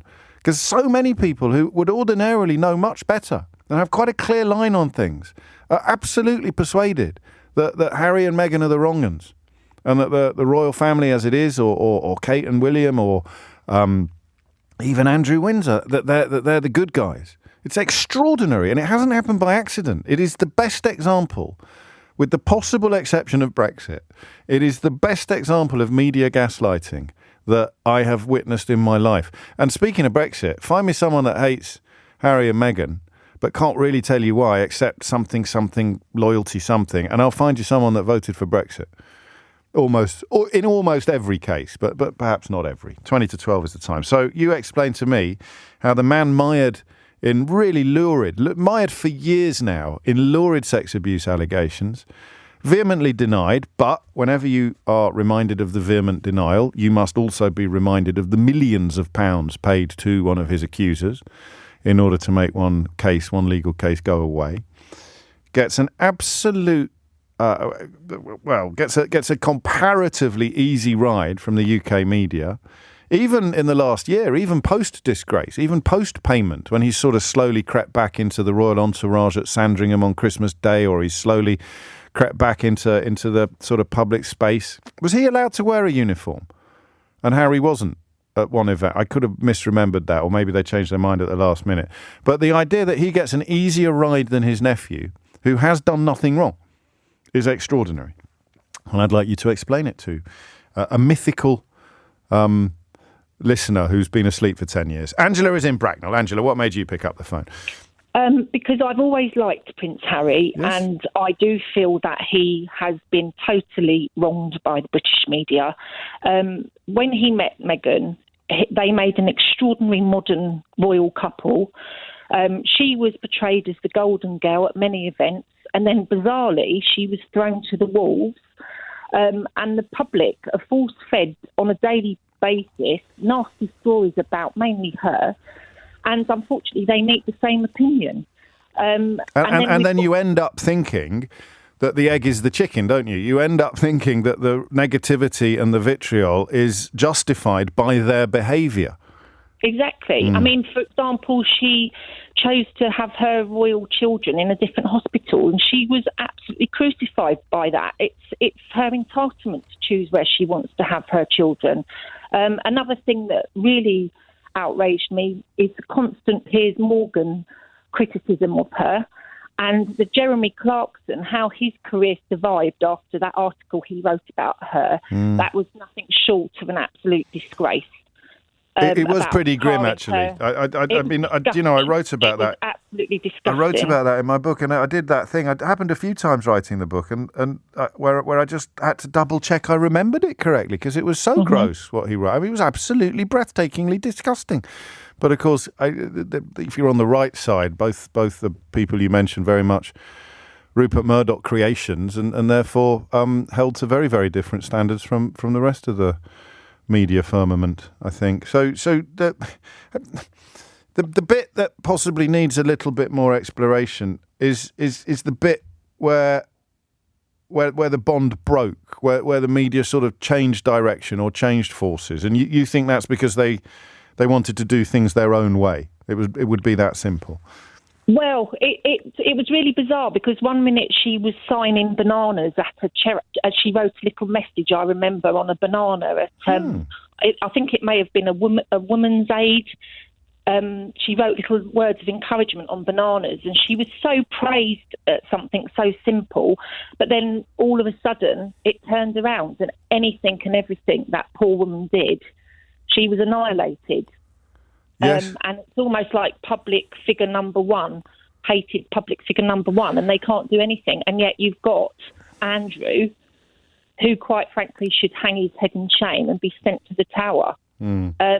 These are figures of speech, of course. No, well, I mean, you do understand, but you don't understand. You're the same as me. I think we can probably assemble the jigsaw, but when we've assembled the jigsaw, we can't quite believe what we're looking at. We sort of go, well, how can that be? Just to make one example, BuzzFeed put together a wonderful selection of comparisons that I think if anybody honest were to read it properly, they'd have to abandon any opinion, even close to the one that Jason was sharing earlier. Here's the same newspaper, right? Both of these stories come from the Mail. And they're about, one is about Kate Middleton and one is about Meghan Markle, to use their maiden names. Not long to go, pregnant Kate tenderly cradles her baby bump while wrapping up her royal duties ahead of maternity leave. And William confirms she's due any minute now. So that's the Mail talking about Kate Middleton's baby bump during her pregnancy. Why can't Meghan Markle keep her hands off her bump? Experts tackle the question that has got the nation talking. Is it pride, vanity, acting, or a new age bonding technique? So there are two women doing exactly the same thing. They are cradling their baby bump. Okay? Two women doing two pregnant women in the royal family doing two pregnant women, both married to princes, doing exactly the same thing. In exactly the same newspaper. One of them is tenderly cradling her baby bump, and one of them is posing the question that has got the nation talking. Is it pride, vanity, acting, or a new age bonding technique? And that's why the arguments, well, they shouldn't give so many interviews, or we shouldn't write books, or they shouldn't sign deals with Netflix, is so, forgive me, pathetic. They were doing that in 2019 in Meghan's case and 9 months previously in Kate's. The same story. Two women from the same family doing the same thing, being reported in the same newspaper. And I wish I had some sort of ask the audience type device sometimes, like they have on Who Wants to Be a Millionaire, because, you know, you can't hear me say that and cling to the view that you had before. If you were thinking, oh, no, she's a wrong and no, it's rubbish, it's not media manipulation, it's all their own fault. No one's gaslit me. I'll arrive at my own conclusions. Thank you very much. You can't do that. You can't hear me. And that's only one example. I've got 5 more, 10 more, 20 more. But that is so direct, that comparison, that it beggars belief. Two women, both married to princes, in the same family, doing the same thing, reported in the same newspaper. One of them, pregnant Kate tenderly cradles her baby bump while wrapping up her royal duties ahead of maternity leave. The other one, why can't Meghan Markle keep her hands off her bump? Experts tackle the question that has got the nation talking. Is it pride, vanity, acting, or a new age bonding technique? Love to the family. 10 to 12 is the time. You're listening to James O'Brien on LBC. All sorts of sort of reasons or theories on why Andrew Windsor would receive an easier ride from almost all of the British media than his nephew Prince Harry. But I guess the one that will resonate most is the simple suggestion that, well, they sort of refuse to dance to anybody else's tune. And maybe, you know, you can criticise them for that. But when I show you stories like that one about the baby bump, I'm afraid you simply cannot sustain the position that they brought it on themselves. Here's another one. You ready? Kate's morning sickness cure. This is nice. Two women, same family, both married to princes, both got morning sickness. No, I beg your pardon. Both. Well, I'll read you the story. Both in the Express, this one, which I think technically still qualifies as a newspaper. Kate's morning sickness cure, ? Prince William gifted with an avocado for pregnant Duchess. Isn't that lovely? So the story had been reported that Kate was suffering from morning sickness, and therefore a friendly member of the public who believed, I think it's an old wives' tale, that an avocado, well, I am probably the only person in England who still calls an avocado pear, an avocado would be a good cure for morning. Isn't that sweet? Meghan Markle, another headline, same newspaper. Meghan Markle's beloved avocado linked to human rights abuse and drought. Millennial shame. That's a story about avocados. One avocado has been linked to Kate Middleton. Kate's morning sickness cure. Prince William gifted with an avocado for pregnant Duchess. Another avocado is linked to Meghan Markle. Meghan Markle's beloved avocado linked to human rights abuse and drought, millennial shame. And now tell me that they brought it on themselves by doing all those interviews. Imis Yalua is in Fulham. Hello. Hi, James. How are you? I'm very well. How are you? Good. Good to speak to you. Likewise. What's going on? Actually, just before I start, I wanted to say your tribute to Kate Garraway's husband was very lovely. You did. I wish it very wasn't right. necessary, but it's very kind of you to say so. Thank you. I know. You did very right by your friend, and I know it's a really tough time to have to do stuff like this in this time, so well done to you. Thank you. That was my first thing. My second thing is, and you and I have had plenty of conversations on this topic, but I mean, the most obvious one is a nice little bit of racism and sexism. It's always nice to be reminded of the society in which we live. And I think if there's one thing that you can say that really kind of highlights that is the way that Andrew Windsor, I also love that he's no longer Prince Andrew on this show. I think that's Not great. on this show. Although I'll forget, you know how it works. I come up with these wizard wheezes. I've usually forgotten about them by 12:30. But I'll try. I'll say it. So it's disgraced former Prime Minister Boris Johnson and Andrew Windsor. So there we go. 2024 has started well. Carry on.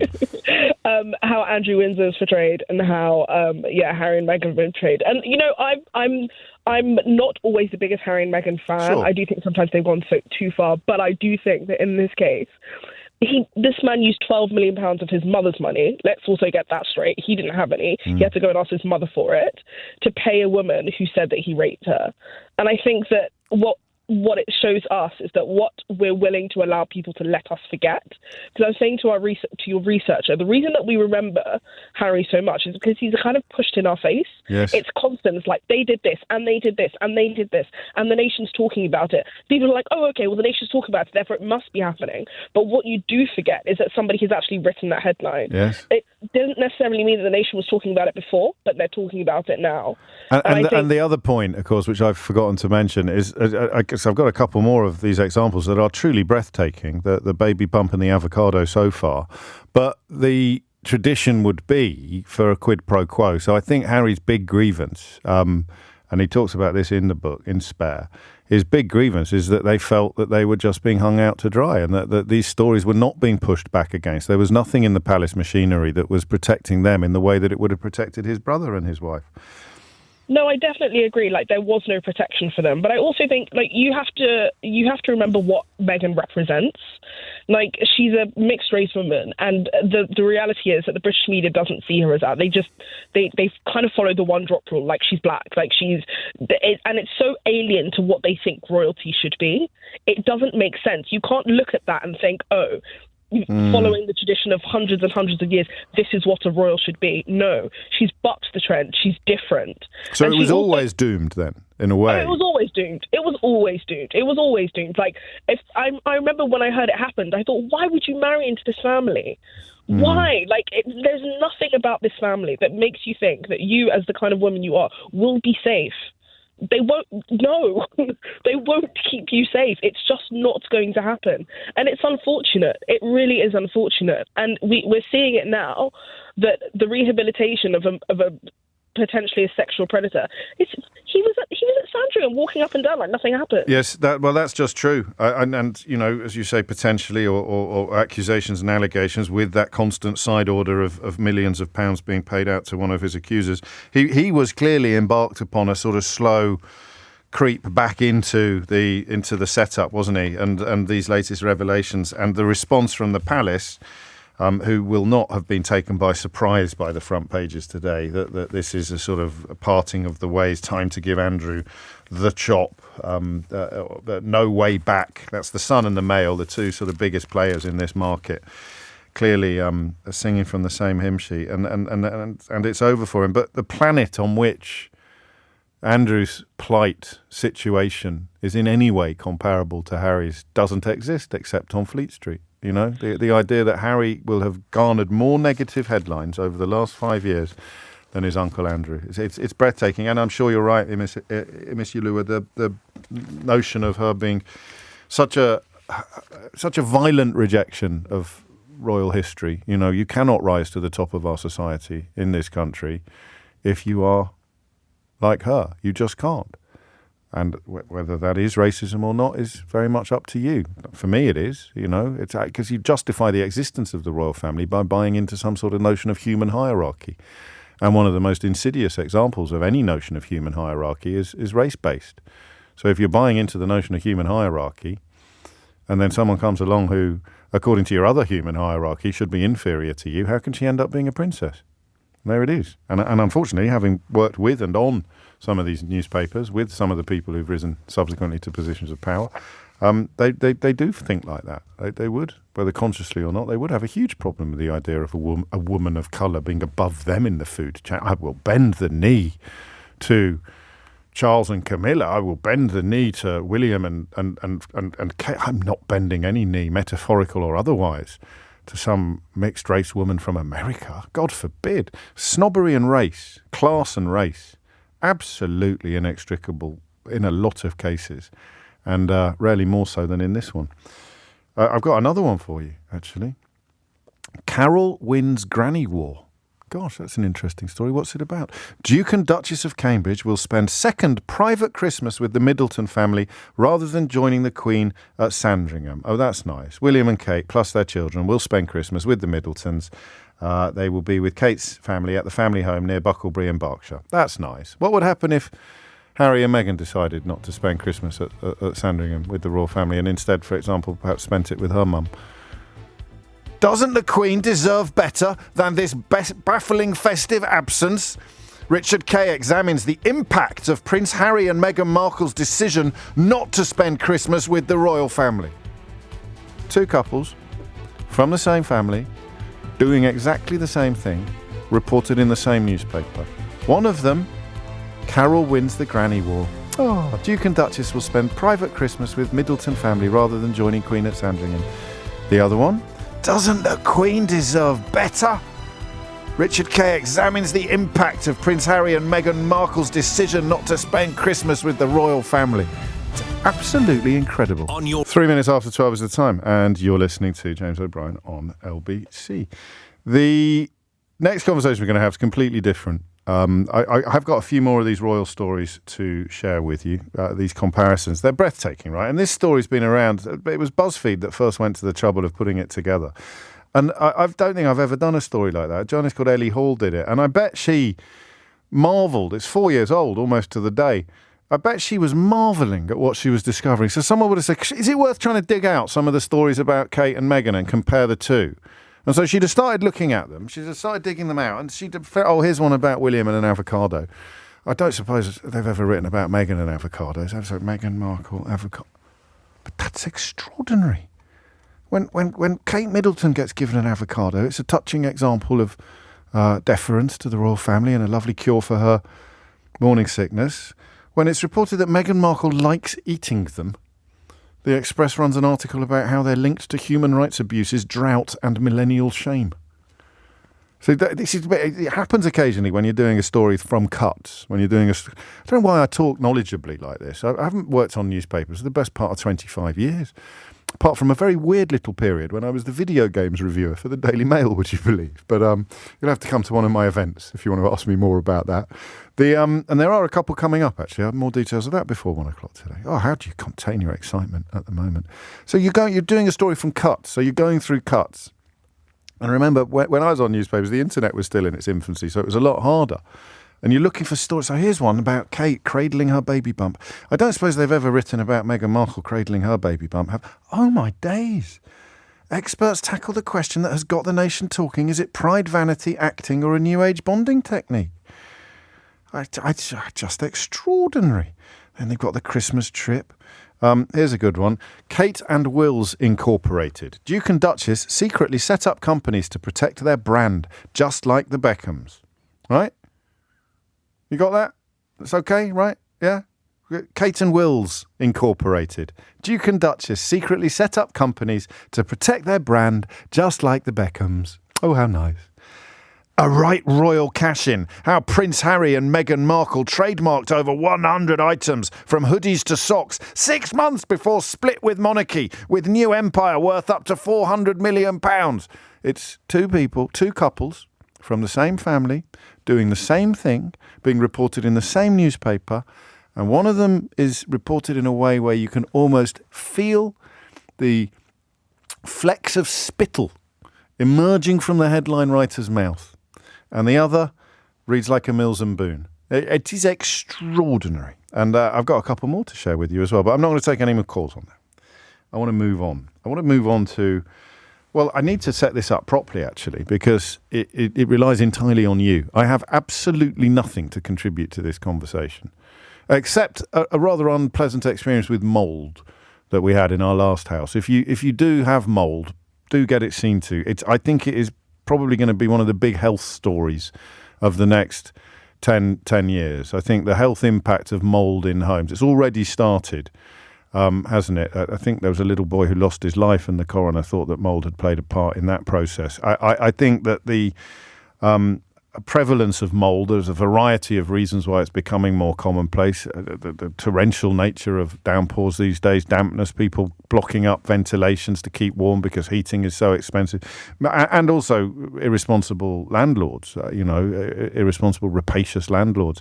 More people living in rented accommodation, which is less likely to be kept spick and span than accommodation that is owned by the inhabitants, by the residents. But I think mould's going to be a big news. And that's my only little insight into this, is that we had mould years and years ago, and it was absolutely horrible. But that was not as a consequence of flooding. I don't know what it would be like to be flooded. But every time these stories come around, and they do now with unerring regularity, I don't know why, but I get the fear. I actually do conjure up the fear. Got burgled. I know what you're thinking. What's that got to do with being flooded? Well, the sense of violation when you're burgled. I think that we have quite a deep psychological relationship with our homes. I'm not expecting any prizes for that insight, but I'll just expand on it ever so slightly. I think subconsciously, home as sanctuary is absolutely intrinsic to our mental health. Even if you've got builders in, it can mess you up a bit. Even if when you go home and you close the door, you can't properly relax for whatever reason, where you might have an incontinent dog, but you can't properly relax. I think that it chips away at your equilibrium in ways that are often not properly noticed. You're just going to become a bit more short-tempered and you don't know why. You're a bit more tired and you don't know why. That sense of the violation of solitude. It's not solitude, is it? Sanctuary. Sanctuary is the word I want. It's a nice juxtaposition of words, isn't it? The violation of sanctuary. Now, you get that with a burglary. It took us ages to overcome the psychological and the emotional, the mental impact of being burgled, because you don't relax. It robs you of relaxation. It robs you of the ability to relax. Every noise that you hear in the night, you're thinking they're back. You can't. I said to you some time ago that I wasn't sure that I'd ever slept as well after being burgled as I used to sleep before. That's a bit what's the word? Hyperbolical. Or hyperbolic. That's a bit hyperbolic. I prefer hyperbolical. Can I say no? Can I say hyperbolical? It's my show. I can say what I want. It's a bit hyperbolic. But that's how it felt. I mean, the burglary coincided fairly closely with the arrival of our first child. So it could have been that, because you're listening out. That's primeval, isn't it? That's primal. You go you're listening out for the baby's cry, so you never quite go into the depth of sleep that you went into before. But I did think that I never used to do this. You'd hear a little noise in the night, or a whisper of wind. I mean, not that kind of wind. You'd hear a whisper of wind in the night, and you'd think, oh, is there someone come in through the window downstairs, which is how we got burgled? Someone come in through the door. And I used to honestly think, it's a while since we've talked about this, but I used to honestly think that I had never slept as soundly as I did before. I do now. You'll be delighted to hear. I bought a silk mask some years ago, a silk sleep mask, because I like to sleep in absolute darkness. It's completely life-changing. If you've never tried that, or if you do suffer a bit from insomnia, or you find yourself waking up when you don't want to, do think about getting a sort of blindfold. It's not kinky or anything. It just makes you sleep in complete darkness. It's lovely. I suppose it could be kinky if you were a bit. No, all right, sorry. That's the closest I've got to being violated, all right? Not when I was wearing the blindfold, but when I was burgled. I can't imagine what being flooded would be like. I genuinely cannot imagine what being flooded would be like. So we've just had some work done lately, and I love it when you just got a room that is 100 times nicer than it was before, and the idea of waking up or to the slow knowledge that it was coming. There's one bloke in the paper today who's built a wall, like a proper wall.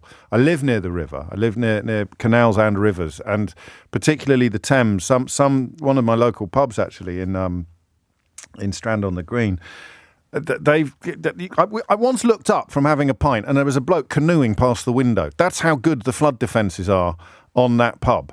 In Strand on the Green in Chiswick. They get flooded so often, but they're on a riverbank. They get flooded so often that they've built-in defences in such a way that the towpath gets flooded, and a bloke went past the window on the towpath in a canoe.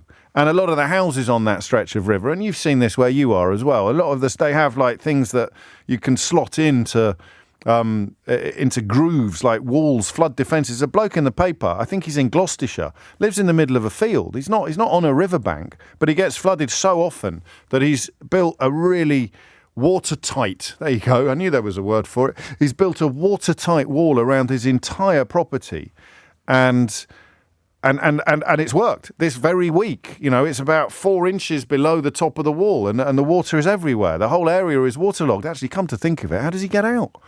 You open the gate and it'd all come flooding in, wouldn't it? Maybe he's got a boat. I presume he has, of some sort. Maybe he works from home. I digress. The violation of being flooded, it almost haunts. I grew up near a town in Worcestershire called Bewdley, which would get flooded more regular. It was newsworthy. Bewdley was newsworthy because of how often it got flooded. Now you get weather like we've had in the last couple of weeks. Storm Henk, it's called, isn't it, this week? And getting flooded seems. In fact, even as I speak, I turn to my left, and there is footage of a street in Nottinghamshire that looks like a canal in Venice. It literally looks like Venice. It is commonplace. It is spreading. It is happening more and more and more. I'm interested in why that is, although I suspect that the answers are fairly obvious. The weather would be the most obvious. The lack of drainage would be the other. The paving over of grassland and front gardens. All of these things play a part. And gully suckers probably have a role to play. The decline of the gully sucker. It's the title of my next book. The decline of the gully sucker probably has a part to play as well. But I want to talk about the human aspect of it. I want you to tell me very simply. Sometimes I ask you quite complicated questions on this programme. Sometimes I ask you incredibly simple ones, and they rarely get simpler than this. What's it like to be flooded? What happens when you get flooded? Where do you sleep on the first night? How does it... I mean... I'm fascinated by safety nets. I think my politics are defined by safety nets, actually. The importance of having safety nets in place, for me, describes the difference between someone who's loosely left-wing and someone who's loosely right-wing. Someone who's loosely right-wing, in the modern iteration, doesn't believe in safety nets because they don't need them. I don't need a safety net. I've got a holiday home. If my house gets flooded, I'll go there. I don't need a safety net. If you haven't got another place to go to, if your home gets flooded, you need to get a better job. You haven't worked hard enough. So food banks are safety nets. The welfare state is a safety net. The NHS is a safety net. All of the things that a certain type of Tory hates or denies the necessity of, they're all safety nets. What is the safety net when you get flooded? What actually happens? Where do you go? How does it... who do you turn to? Who do you ring? Where do you sleep if you haven't got family or friends? What is the escape route? How do you get into the safety? I know nothing about this. How awful is it to be flooded? And for people who don't have personal experience of it, why is it happening so much now? Building on floodplains would be part of the answer, but some of these houses have been around for ages and didn't get flooded before. So what happens when your home gets flooded? 0345 6060 973 is the number you need. I have enormous, I do, absolutely epic sympathy for you. But I do want to know what it's like. If you're caught up in the middle of it right now, you're probably far too harried and busy to ring in. But do feel free to do so. If you've been through it in the past, straight to the front of the queue. What happens when your home gets flooded? Because I want to talk about this story from the human angle rather than the news angle. They love sending out the cameras. The TV companies love sending out the cameras to film the streets that look like canals, and you get the stories of sports halls full of people, but they're a little bit faceless. Even when you get a vox pop on, even when you get a case study, the brushstrokes are very broad. Every experience of flooding will be different. Everybody's got a home, well, almost everybody, and there is something intrinsic to our mental well-being about the security, the sanctuary of our home. Flooding must rob you of that in a way that I don't think anyone can fully understand unless they've been through it. So give me a call and tell me what it's like. 0345 6060 973. It's 12:16. It is 90 minutes after 12, and it is one of those things. I think I do put it on the same page as being burgled. It's one of those things that you can be haunted by. But if your home is liable to being flooded, it must be happening time and time again. What's it like? What happens when a flood kicks in? I turn to my right, and it is now that the TV cameras have turned up hundreds of homes flooded in England after powerful storm and heavy rainfall. This didn't happen when we were kids, unless you lived in Bewdley. I appreciate that growing up in Kidderminster makes Bewdley particularly pertinent, and that you grew up somewhere else, there'd be a local place where... But you always knew the bits that got flooded, right? And now it seems that it can happen absolutely anywhere. Do we know why? But more interestingly for me, what's it like? Tony's in Taunton. Tony, what can you tell us? Hello, James. Hello, don't know if you remember 2014. Well, vaguely, yeah. I mean, it was only 10 years ago. What about it in particular? Somerset, we had 77 days of rain. Yes. And we had what eventually became known as Lake Patterson, 72 square kilometres of land flooded. Which would previously have been, what, farmland or residential, everything? Most of farmland, but there were quite a bit of residential, a lot of villages, small hamlets, major roads, railway lines, everything covered by water. Extraordinary. And I heard a message out on the TV one evening, and there was some localist who was saying, "We need help. Nobody seems to be helping us. What is it? Can anybody help?" Really? So I thought, yeah. So it is a little bit Wild West. I mean, I know insurers have a role to play, and the council has a role to play, but it is perfectly possible to feel as if you're just on your own. Oh, absolutely. And these people definitely did, because I went down the next day, and next thing you know, I've been involved in doing a number of things, helping clear out houses, helping people move around, and I'm still working there a year later. Just out of the goodness of your heart? Yeah. Oh, we weren't getting paid for it. Basically, it was whatever people needed. There was one hamlet. What was the worst thing you saw? What was the worst thing you saw? Because I'm thinking about the smell. Gary used to work for a building company dealing with flooded homes. He says the smell, the damage, the discomfort is something I won't forget in a hurry. What there were houses there that had been underwater for 3 months. Ugh. And I went round with 3 ladies, and we were collecting all the white goods, all the fridge freezers. I had to empty everything out, double bag it, take it off down to the tip. Putrid. And then, absolutely everything disgusting. And where were they living? Where did those people live for 3 months? Do you know? Anywhere they could get. I mean, some of them were living in rented accommodation. Some of them found caravans. I mean, literally, we had families living in a caravan designed for 2 people. And it goes on. It was, and I mean, there was one lady in particular said to me, she heard the rain rattling on the roof of the conservatory, and all of a sudden, that was it. Right, what do I need to do? Do I need to start moving things? Do I need to start preparing? And it really was anxiety. It was, you could see this, and it was still happening That's the bit. That's the later. bit that's going to be hard to communicate, and you know, you doing the right thing and helping out, but only getting, as you say, as a spectator really of the trauma, as opposed to someone actually suffering from it. I can't. That's the bit that intrigues me. That sense of powerlessness twinned with rootlessness. They've taken you. It's almost like they've cut your roots, isn't it? Pete knows what I'm talking about. He says, we live on a boat in Tewkesbury. Now, my immediate thick response to this, Pete, I have to be honest, is, well, if you live on a boat, you should be fine. I don't know whether you'd call it the Noah principle, but presumably if the place where you keep the boat gets flooded, then you can't get to the boat. You can't get on it. I don't know. But if you, like a canal boat, you park it, you moor it. You can't just float around on the floodwater until you get to a place. So I think I understand why living on a boat is not actually, despite what the Bible teaches us, the best way to deal with a flood. We haven't been able to get home for over a week now. It absolutely grinds you down. I bet it does, mate. We're staying in various friends' places, including in a van on a friend's drive on New Year's Eve. We don't know day by day where we're going to be each night, but hey, there's nothing we can do. And that's the killer thing about it. It is literally an act of nature, isn't it? Jen's in Attleborough in Norfolk. It's one stop before Wyndham. It is, James. Yes, it is. Look at that Norfolk knowledge, Jen. What would you like to say? First of all, it's so lovely to speak to you. Likewise, thank you.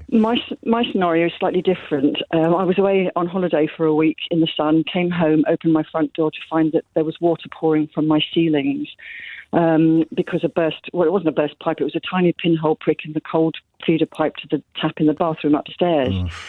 So everything was ruined, and I think that the reason why I called is because I'd never experienced anything like this before, so I had no idea about the psychological effect that this would have on me. And I was very, very upset to the point that even 3 weeks later, when I was talking to people about it, my bottom lip was still going, and it was almost like I was in grief. It's trauma.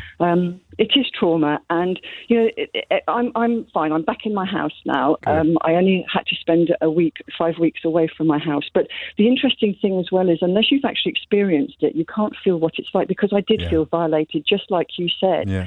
And although I was telling friends and family, this has happened, and I was showing them pictures, it wasn't until people came into the house and looked and saw and went, oh my God, this is far worse than I could ever possibly have imagined. And I went away at Christmas, and when I came back, I opened my door and I started to cry. Oh, I bet you did. Because everything was fine in the house. So you're coming back to that sense of peace that had been taken away from you. Yeah. And you were insured, I presume? I was, and they've been absolutely fantastic, I have to say. So what did they do? They put you in a hotel the first night, or? Well, I lived upstairs until December. So from August to December, I lived upstairs. It's like being a student again. I was eating and working on my bed. But when the building work was being done, I did move out. Right. And I'm now back in, but it's still not straight. I think when I said to people I'm back in the house, they think that everything's back to normal, but it's not. In what way? I've got no furniture downstairs. The carpet and everything is down, but that means I'm still living in my bedroom until my sofas turn up. So you've got to start from scratch in a sense, haven't you? Yes. But the insurance company has been absolutely fantastic. Well, that's good to hear. That's very good to hear. And finally, do you notice yourself responding now if you hear a drip or you hear? Oh, well, I mean, sorry, I don't want to trigger you. No, it's okay. About 4 weeks ago, just before Christmas, there was heavy rain and flooding in Attleborough, and it's a very different type of experience, though, because they've actually got water, a foot, 2 feet high in their houses, and I do feel very differently about it now. Yes, and my experience, although it was hard, it was short-lived, and it's nearly over. But for those people that live the people experiencing that today, it must be absolutely dreadful for them, and my heart goes out to them. It must be, mustn't it? I was from Wyndham, wasn't he? Not from Attleborough, Ket. I don't know. I'm Newton. No, come on. What's his name? The Ket's Rebellion. What was his first name? Was it Robert? Yes, it was. Yes, that's right. Yes, Ket. Sorry, I thought you were talking about somebody today. Yes, no, I'm fascinated by Ket's Rebellion because it's 1540 something, and one of those things that doesn't really get taught in schools, or didn't, because it gives the plebs the idea that they might actually be able to overthrow royalty. But I think he was from Wyndham, wasn't he? He was just up the road from you. Yes, I'm in education, and I'm in education. It does get talked about. Oh, good. Well, I'm glad to hear more of that sort of thing. Thank you, Jen. You've covered a lot of topics there you weren't expecting to. Robert Ket, There's an oak on it's Mouseld Heath. I love Norwich. I know it all sounds a bit partridgey, but I love that part of the world. 27. Oh, and you know, when you get into North Norfolk, which I know quite well, the relationship between the communities and the water is intimate in the same way that you get in sort of riverside or canal side. So obviously you get coastal as well. Lucy's in Saffron Walden. Lucy, what would you like to say? Oh, hi, James. Hello. Lovely to talk to you. Likewise. I don't know, when I heard you talking about this morning, it kind of, well, it's been with me for a year, but it kind of, it's cathartic to talk about things. I'm sure. And it can be. So 2 weeks before Christmas last year, we were upstairs. I was upstairs. Both my children are high-level autism and ADHD. And we were upstairs showering out, which can take a while. Yes, and my son had finished, and he went downstairs and he said, "Mum, I can see poo on the floor." Mm. So I said, "What?" And he said, "Yeah, and water." So I went down the stairs, and we were completely flooded up to 3 steps up. He didn't explain it very well. No. With sewage, the whole ground floor of the house, and it was, we'd not heard anything. All we'd done is have a shower. Good Lord. And yeah, now there was local flooding, and it was on our survey when we bought the house. We'd not been in 6 months. Right. That we were likely we could flood, but honestly, we're on a hill. It's like, oh, really? Yeah. So anyway, it turns out the main drains were totally overflowed and full on this fairly new estate. Right. And we didn't know that underground, 6 foot down in our manholes, our piping had been built incorrectly by a very well-known builder who's didn't want to help us. No. I hear a lot about that on new builds, actually. There's been astonishing bit of some of the documentaries and stuff like that. So you said, what happened? It exploded effectively. Our downstairs toilet exploded. What, literally? You mean it turned into a fountain, or the actual ceramics? Yeah, turned into a fountain and cracked apart. And my husband was outside, and he come in, and he just totally I've never seen his face like it. And he phoned the insurance company straight away, who were an online insurance company who he bitterly regretted going with. Right. Because, long story short, after 2 weeks, we still had feces floating around. No, stop saying that. Don't stop saying it's important. We got to, you know. Last time, because you can see it now.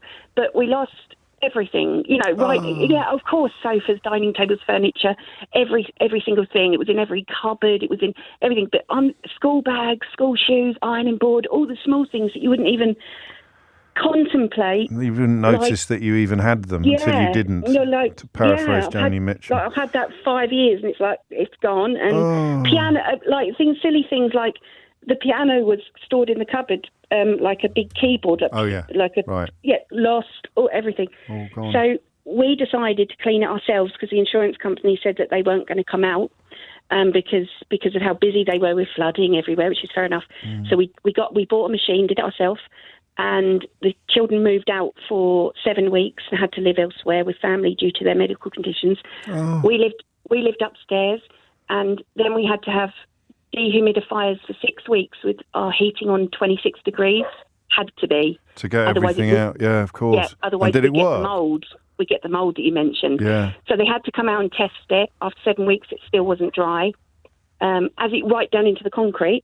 And then we had some more weeks, and then it was dry, so great, new flooring, blah, blah, blah.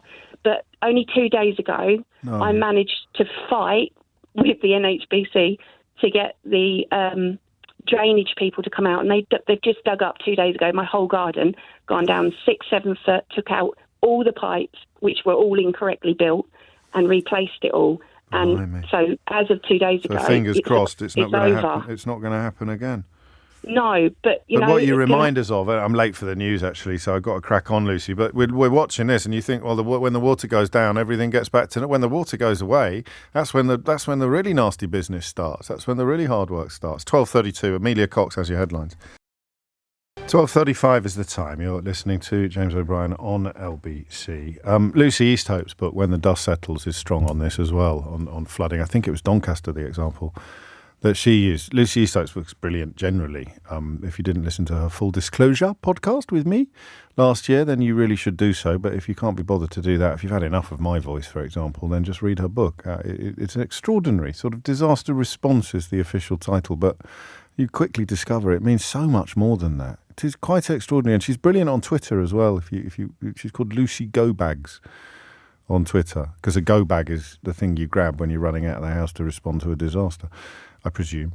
The question of flooding being a really, really good example of that. We're back to it in a minute. No prizes for anyone who's texted in to say the calls are really flooding in, James.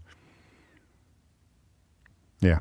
But another example, perhaps, probably my favourite example of the utter double standards deployed when it comes to reporting on the royal family. In this case, the difference between Kate and William and Harry and Meghan. This is probably my favourite example because it's so blatant and so grim. Here is a story about Kate Middleton's wedding bouquet. A floral code popular in Victorian times is making a comeback thanks to our royal newlyweds, says author Vanessa Diffenbaugh.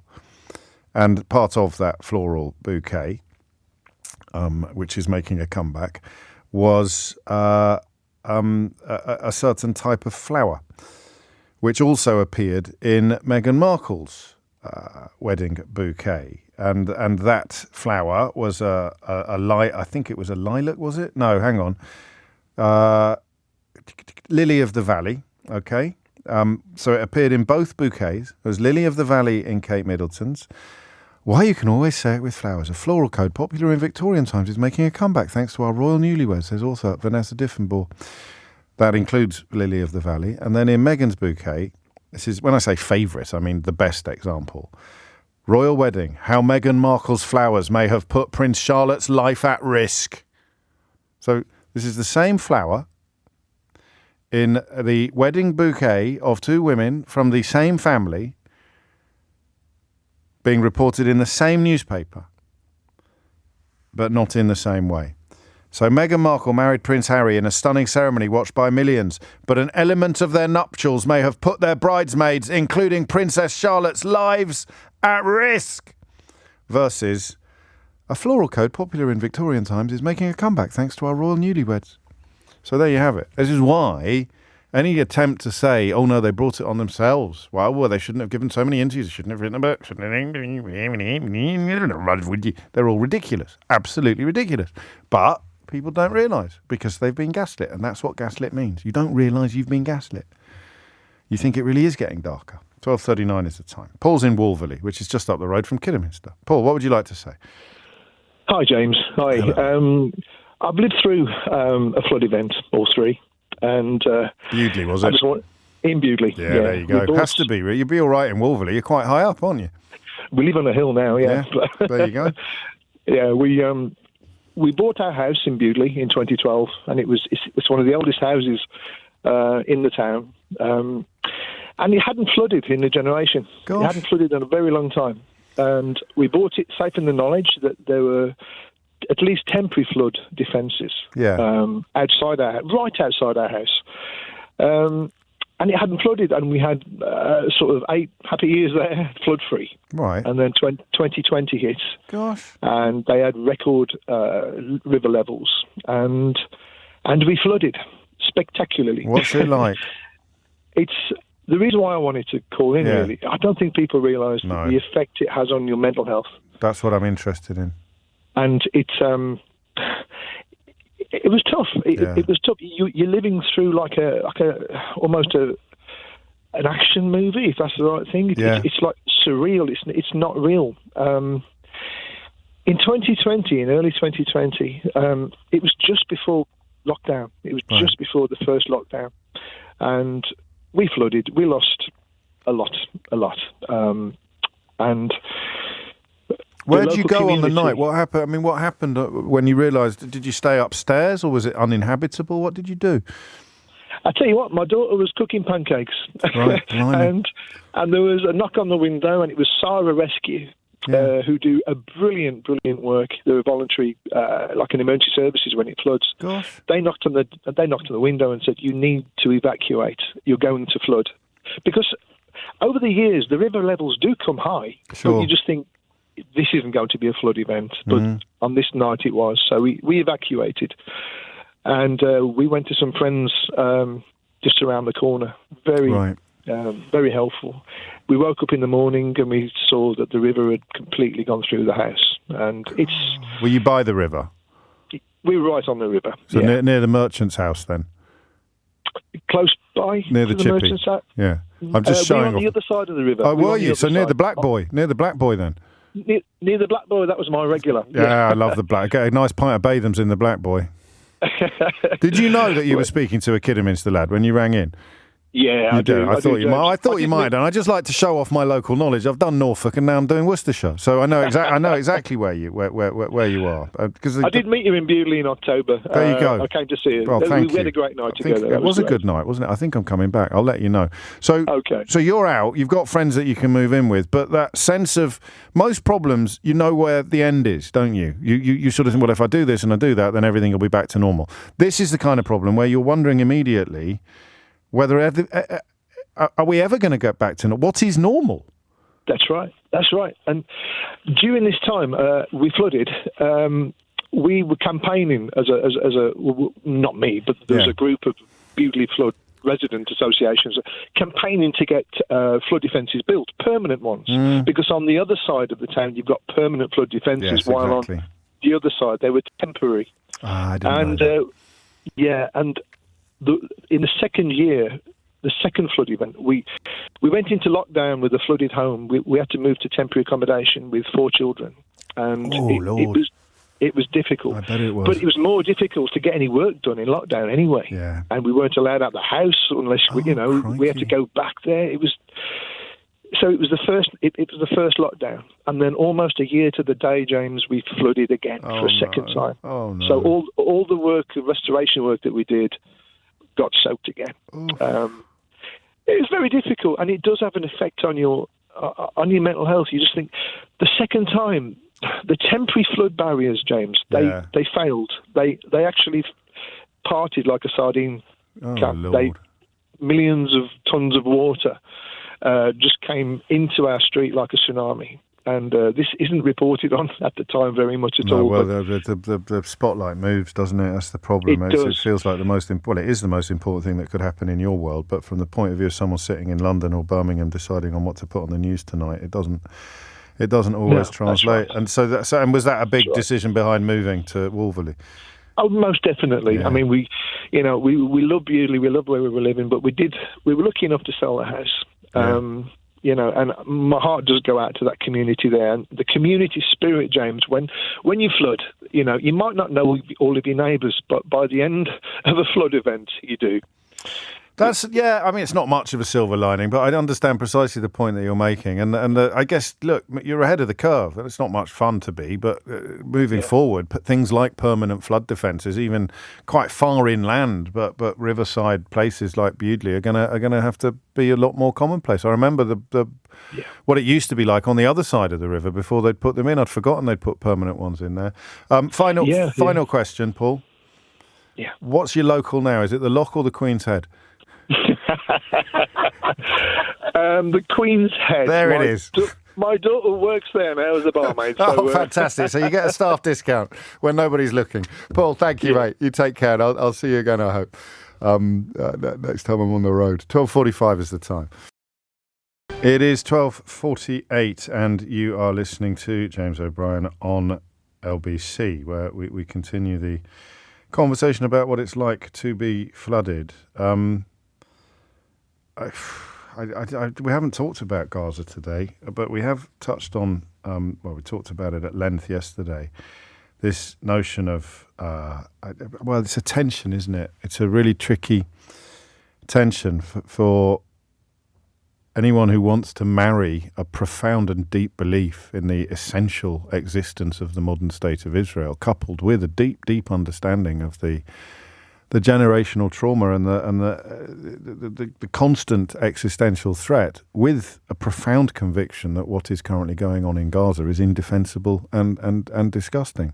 The difficulty of trying to, or even being allowed to sustain all three of those positions is something that I probably would have explored on the programme today if we hadn't done 2 hours on it yesterday. But yesterday we were talking about the words of the Israeli ambassador to the United Kingdom, Zippy Hoverly, and one caller, I think, with a better grasp of Israeli politics than I have, suggested that, I mean, it was a bit mealy-mouthed with respect, but because it was sort of saying she doesn't really speak for the government. And, of course, the job of an ambassador is literally to represent a government in a foreign territory.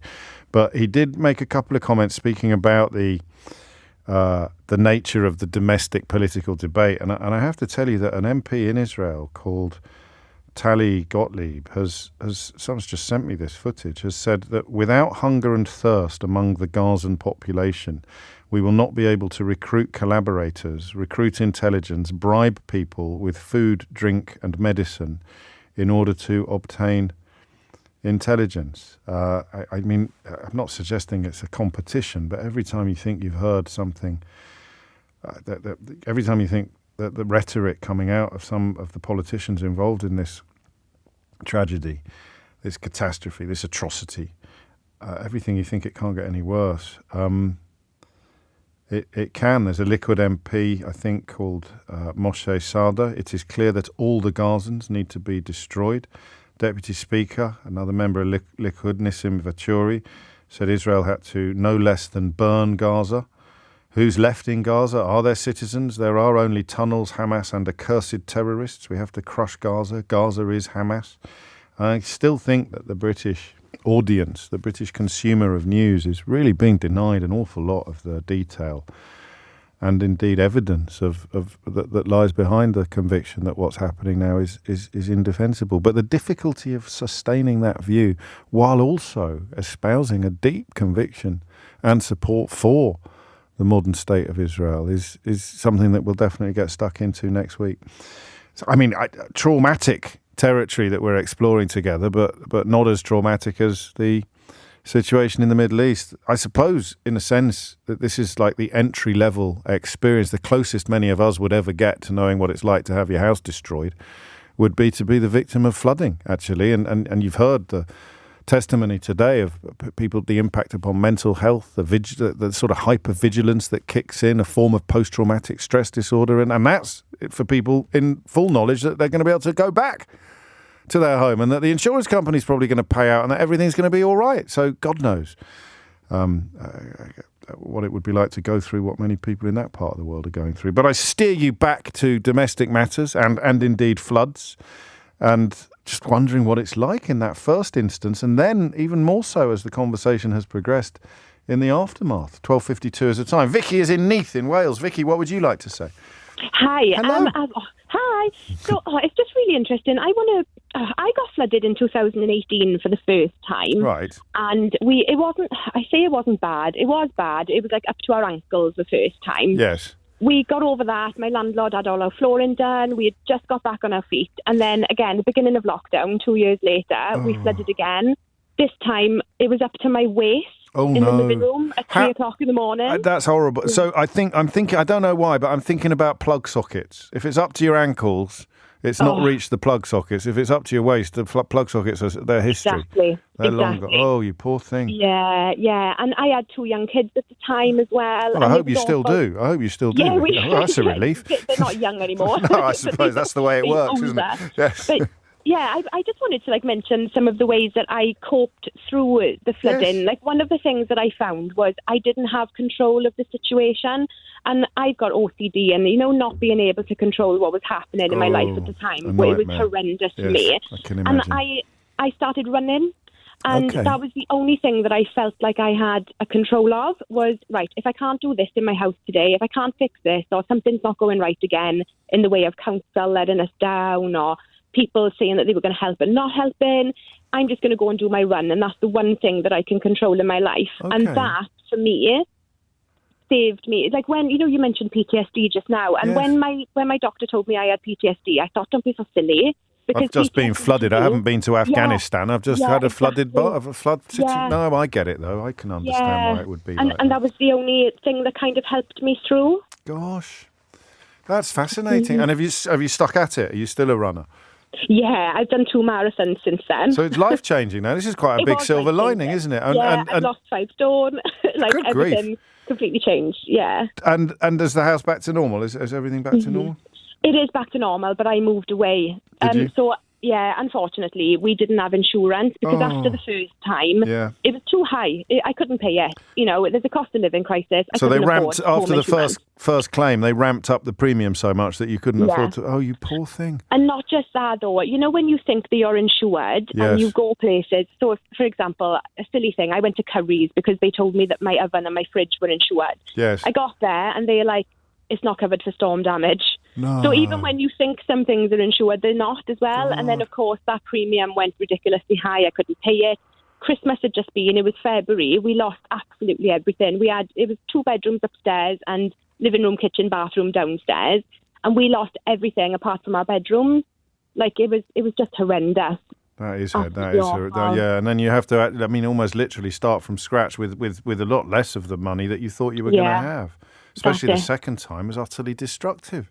Yeah. So now you're out of an area, so you know you're not going to get flooded.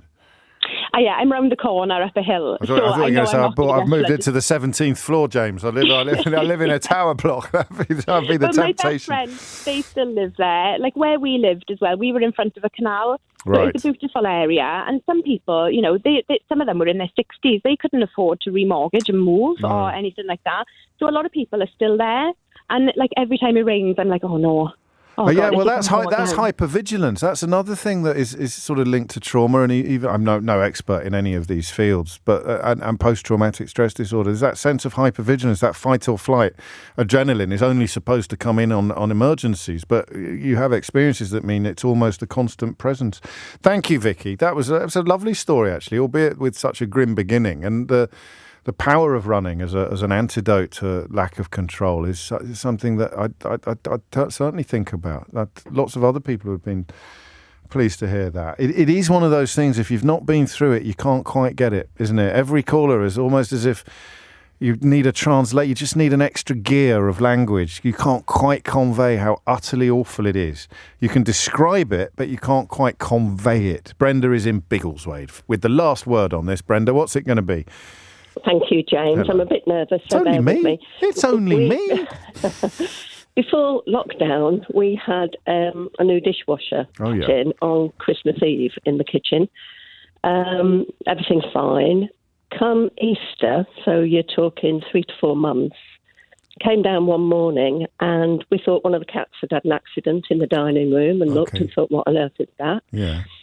Checked, and it was coming through the wooden floor, just little bits every now and then. What, from below? Coming from below, coming up through the floor? From below, yeah. Kitchen was fine, right. No smell of damp, checked under the, under the sink, nothing. So wiped it up, thought it was spillage. This went on for 2 or 3 days. To cut a long story short, there had been a drip from where the installation had been done wrong. Right. And it had gone, because the kitchen floor had been surrounded properly, it was a good hard kitchen slate floor, it had gone all the way round. And this is what frightens me now, and I think a lot of people don't realise how invasive water is. And it ended up that we had to have the dining room, the living room, the hall, it was coming from under the stairs, and it had just gone everywhere. And when we took the floorboards up, it was dark green mould with spores. And we're going to run out of time, but even when it's fixed, you're still in that place, aren't you? I am still there. If I smell anything now that is slightly damp or see a drip of water full-on on the panic floor, stations. It hits the stomach. So people you have to have respect for water. There you go. I love that. Thank you, Brad. I love the way you're thinking about others as well, even as you detail your own unpleasant experience. You do. I mean, you really do.